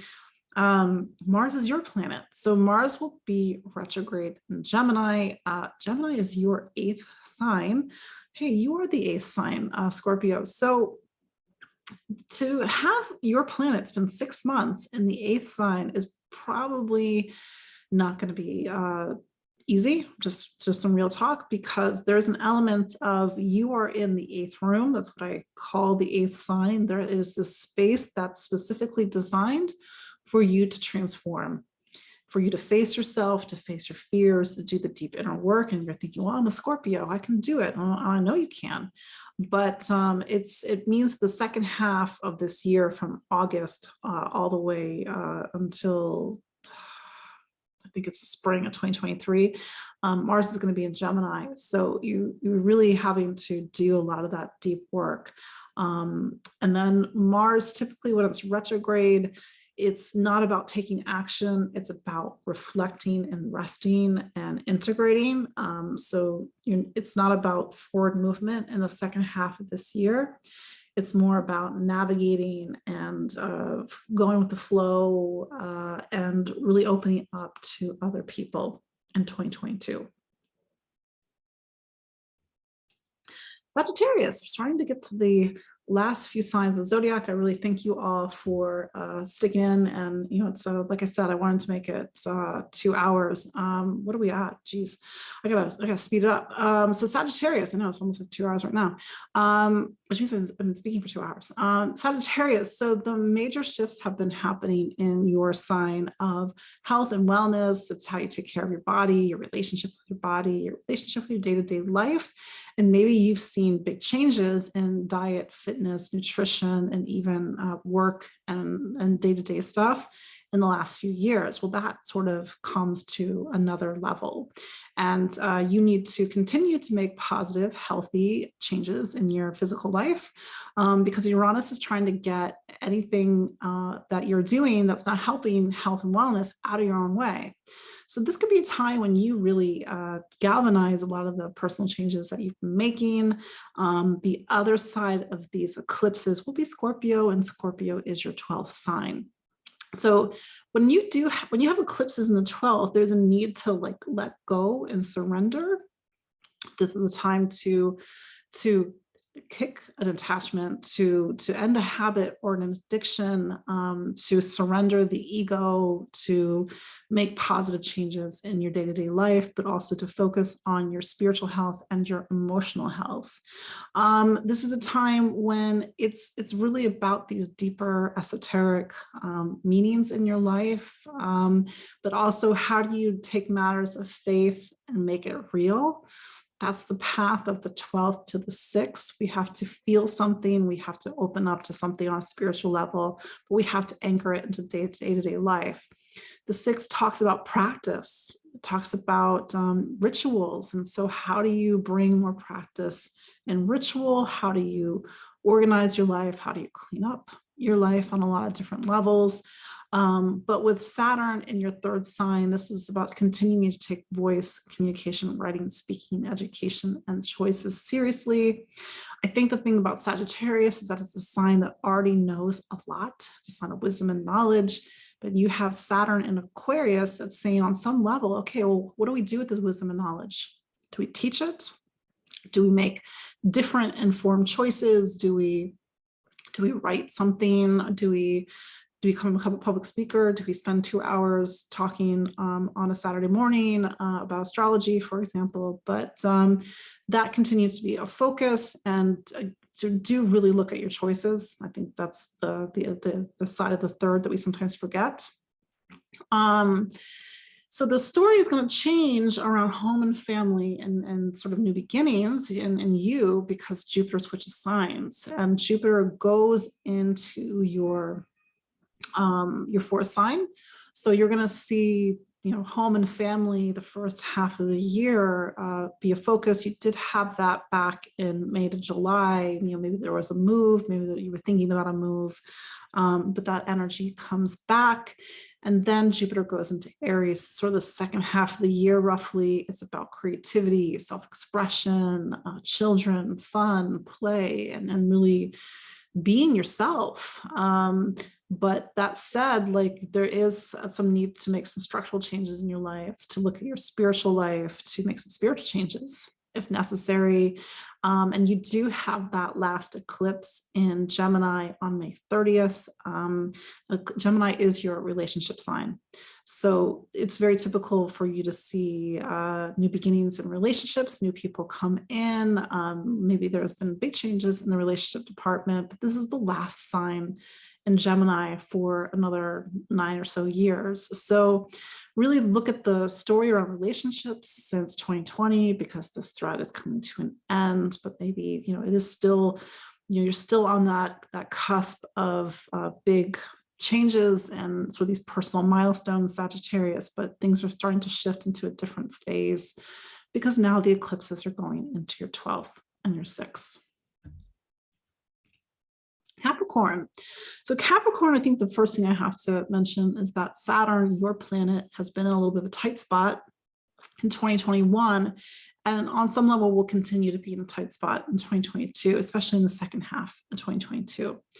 Your planet, Saturn, typically is very structured, very uniform, work, do the same thing, get results, work towards the future, but it's been in a square to Uranus since the end of 2020. So Capricorn, you have to continue to do things differently, to get out of your own way, to reinvent, to have a personal revolution. For example, the story that's coming to a head in 2022 is that all the personal changes that you've been making since 2018, 2019, like this is the revelation of self, Capricorn. And when Uranus went into Taurus in 2018, 2019, it was like the end of the old self, the false self. And like now you have to be the real you. And maybe that's hard because you're so used to being a certain way for people or family or in society. Now you have to be the real you.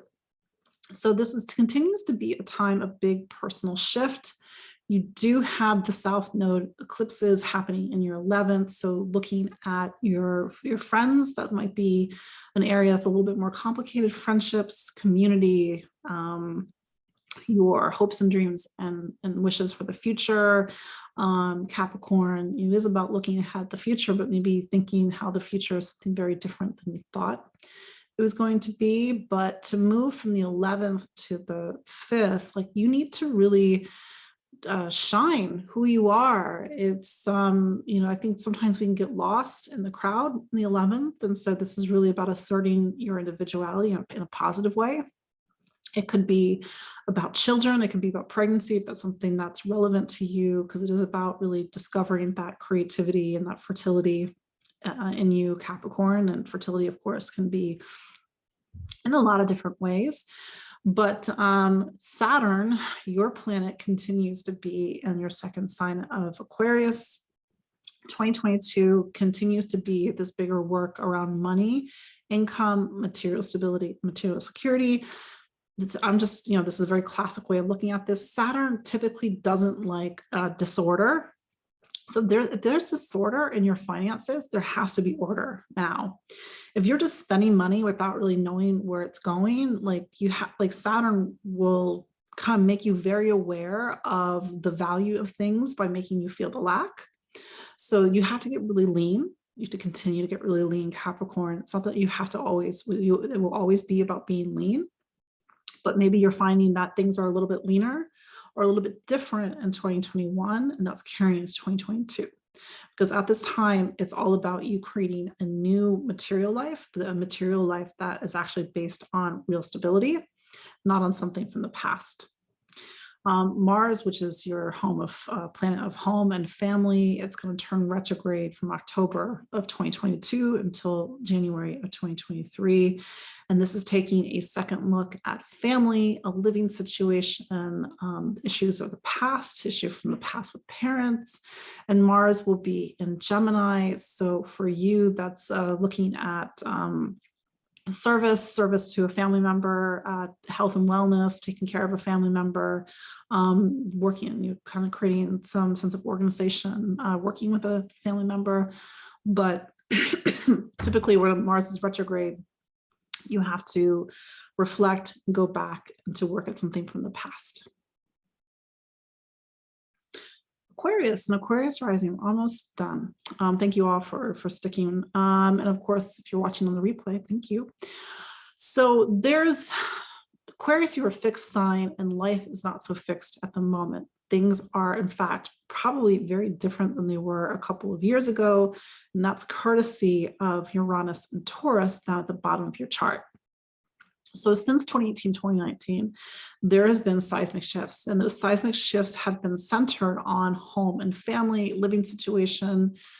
Excuse me. I know a lot of Aquariuses who have made major moves, moved across country, or that move is not physical, it's internal. And maybe there's a big shift in your internal life, your internal needs, excuse me, and home and family.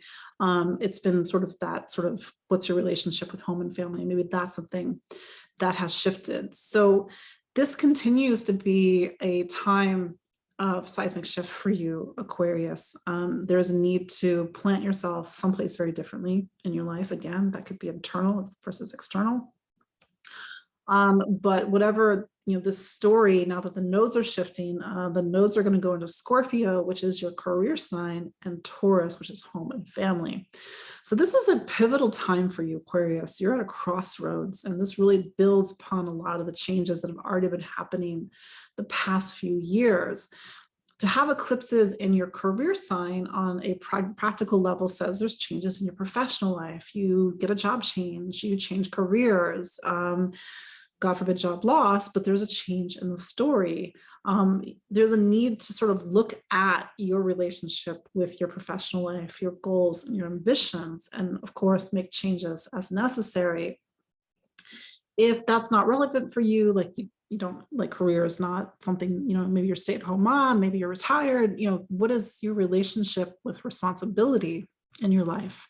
Maybe taking on different responsibilities, or maybe looking at how you have taken on responsibilities too much, or things that are not your responsibility.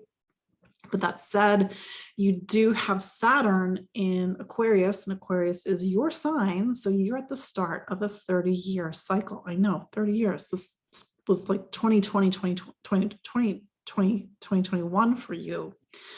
But to have Saturn in your sign, like the bar is higher, life feels weightier, like it's more serious, but you're at the beginning of something. So you're really laying down the foundation of a big chapter in your life. But if you're really feeling the weight of things, Saturn will leave Aquarius in 2023. So you got a year. Very sorry, Aquarius, but use it to your advantage. Take a step up, take on more responsibility, get very clear and focused and directional, be a mentor for people, be the adult. For example, that's a positive way of using Saturn in this part of your chart. So there is sort of this time about needing to take on new responsibilities, to pivot your life in some way, and to make those new beginnings, those serious choices about new beginnings. Then you have Mars retrograde. Mars is a career planet. So from October 30th of 2022 until January of 2023, your career planet is retrograde. So there may be something a little bit that needs your attention. Gemini for you is your 5th sign. So the strong need about like putting your creativity out in the world, that sense of identity, the role that you play in the world, maybe that's something that needs a second look. But typically when Mars is retrograde, we can't hit the gas. We have to pull back. We have to reflect. But Aquarius, you're going to see, especially around those eclipses, that life's going to take a pivot or take a turn. It's not necessarily a bad thing, but you're sort of in this time of massive shift. I think that 2021 was a little bit of a difficult year. You are pulling out of that, but do know that sort of what needs to happen right now is for you, number one, to get out of your own way. Number two, to reinvent your life and reinvent yourself. And maybe that's a little daunting, but excuse me, the astrology is saying that it's necessary. Last but not least, Pisces and Pisces rising. So I think it's important to make a larger point. Pisces, both Jupiter, your planet, because Jupiter rules Pisces, and Saturn, which is talks about the bigger story of anybody's life, it's been in the 12th. When you have, when there's such a focus on the 12th, things are behind the scenes. I think the thing for Pisces is that you've been sort of in this liminal space The 12th is the end of something. It's the end of a cycle, a story, a chapter. Symbolically, it's the end of our life. It's when we take that step to the other side. The 12th represents the non-manifested world. So you've been in a space that's been very liminal, very spiritual. Maybe the past year has been very rich. You've meditated, you've discovered your inner truth and meaning and spirituality. But there is a sense that life hasn't been really physical. And so with Saturn in the 12th for the rest of 2022, it's like you're surrounded by the boxes of your life, and you want to be really, and I've said this in other points in other videos, you want to be very conscientious of the stuff that you're still holding on to, because when Saturn crosses into Pisces in March of 2023, that stuff is with you. It's like with you symbolically for the next cycle. And Saturn is a 30-year cycle. So be very diligent in 2022 about the things that you're still holding on to, because, and this could be something about the ego, it could be an attachment, it could be an addiction, it could be just spiritual and emotional baggage, it could be literally stuff from the past. Like I said this to a Pisces client, and she's like, my garage is filled with boxes. I just moved and it's all the stuff from the last 30 years are sitting in my garage. And I'm like, all right, well, how do we start to go through some of that? And maybe it's a little, not brutal, but Saturn is very kind of, focused about, you don't want this. It doesn't support your life. It doesn't create equity and balance, for example. But that said, you are in this liminal space, but Jupiter, your planet, goes into Pisces on December 28th of 2021. And it'll be in Pisces, I think, until May. I should have this date written down. Yeah, I don't have it written down. Jupiter goes into, there we go, Pisces, or leaves Pisces, and it goes into Aries on May 10th. Yeah, that's the date. So there's a sense of between the beginning of the year and the beginning or the middle of May, like this is about new beginnings, new starts. These are things that you maybe started in 2021, like you're returning to them and they're actually getting some traction. Jupiter, when it switches signs on May 10th, it goes into Aries. For you, it will spend pretty much the rest of 2020 in Aries, except for a little bit of a dip at the end of the year back into Pisces. But Aries for you is your money sign. So there's that, if I had to make it kind of a neat and tidy narrative, the second half of the year is about money and income and material stability and sort of going after what you need in order to feel materially safe and secure. The first half of the year is about new beginnings, new voyages, setting off in a new direction. The irony is that you still have Saturn in the 12th. So you're still, as you're moving forward, there's still one foot in the past. So that said, you have Uranus and Taurus in that big area of your life that's been seeing a lot of shift and change has been your voice. It's like how you communicate, how do you listen, how you learn. And this has been a time where Pisces has needed to find its voice. So what is galvanizing at this time is that ability to communicate and to express yourself. But the thing is that you're going to have the South Node in the 9th, and this kind of is what we've been experiencing over the last 18 months with Sag and Gemini. To have the South Node in the 9th is on some level, you have to unlearn things. You have to unlearn old patterns, old beliefs, old truths in order to find a new perspective. So you need to get back to the root ideas. There's a focus on, with these eclipses, education. Maybe you're going back to school, maybe you're taking classes, maybe it's university level, maybe it's just, it's not university level, but there's a need to really educate yourself at this time and to find your voice and to communicate. But then it's also about travel. I realize travel is a little weird at the moment, but these two signs, the 3rd and the 9th, are typically the signs of travel. So you're going to travel in some way. If it's not physical travel, it is certainly metaphoric travel of the mind, seeking and exploring, trying to find truth and meaning in your life. But this is a time when, I think more when Jupiter goes in Taurus in 2023, like how do you like shift and change and see the world differently, for example. But this is a little bit of an existential time, Pisces, and maybe how you see the world is changing. As you do that deep inner work, maybe that's really shifting your beliefs, the truths. The ninth is about the philosophy that we sort of hang our life upon. And so there's a need to sort of deconstruct that philosophy and to really exist in your life from a different axiom, for example.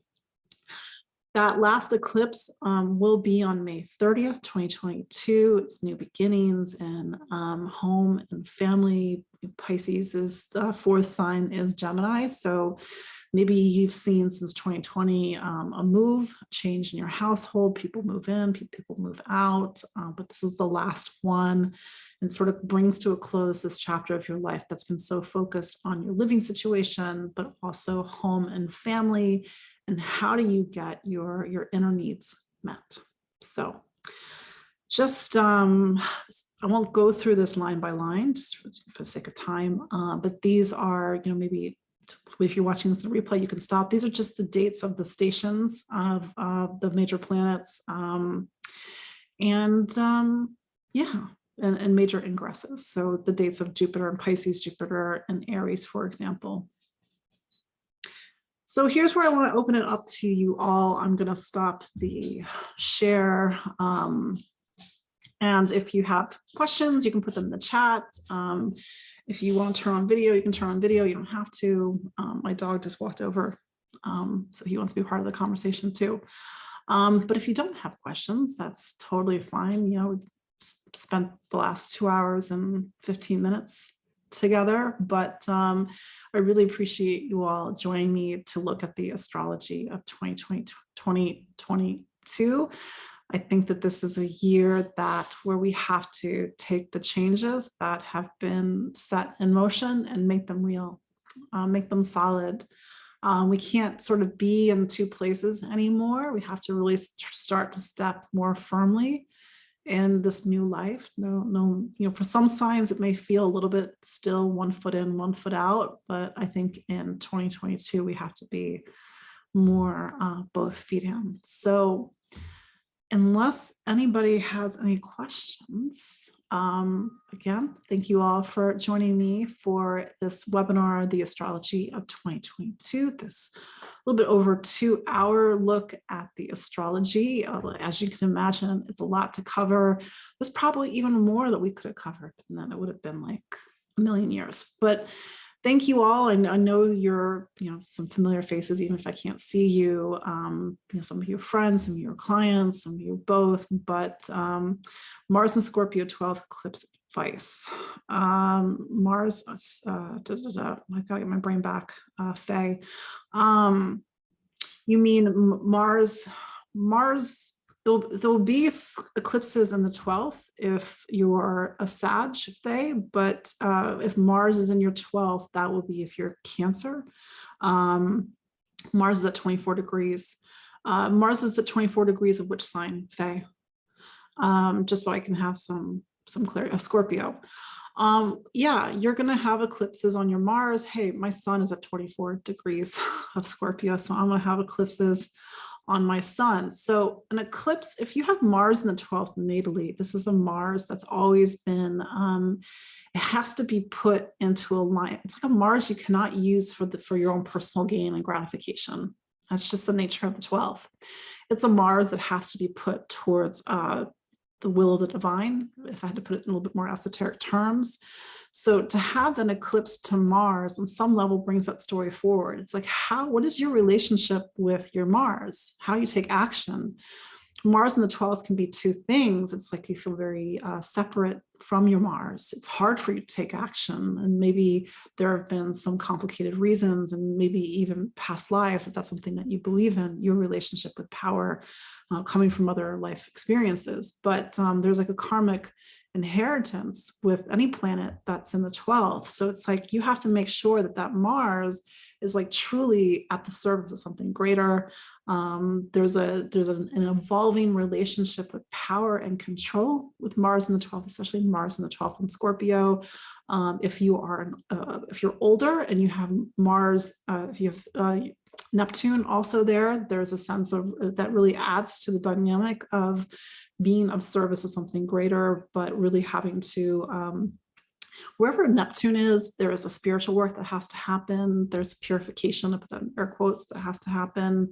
But something on that level, I think a very classic astrology interpretation is a need to rehabilitate and recuperate that Mars, but it really depends on what Mars, the aspects that it's in. I think for you, Faye, look back at 2003, because that's when the last time you would have had an eclipse on that Mars, and maybe even going into 2013, 2014, when we had the half cycle, and to see what common threads you are. So that's going to give you some more advice.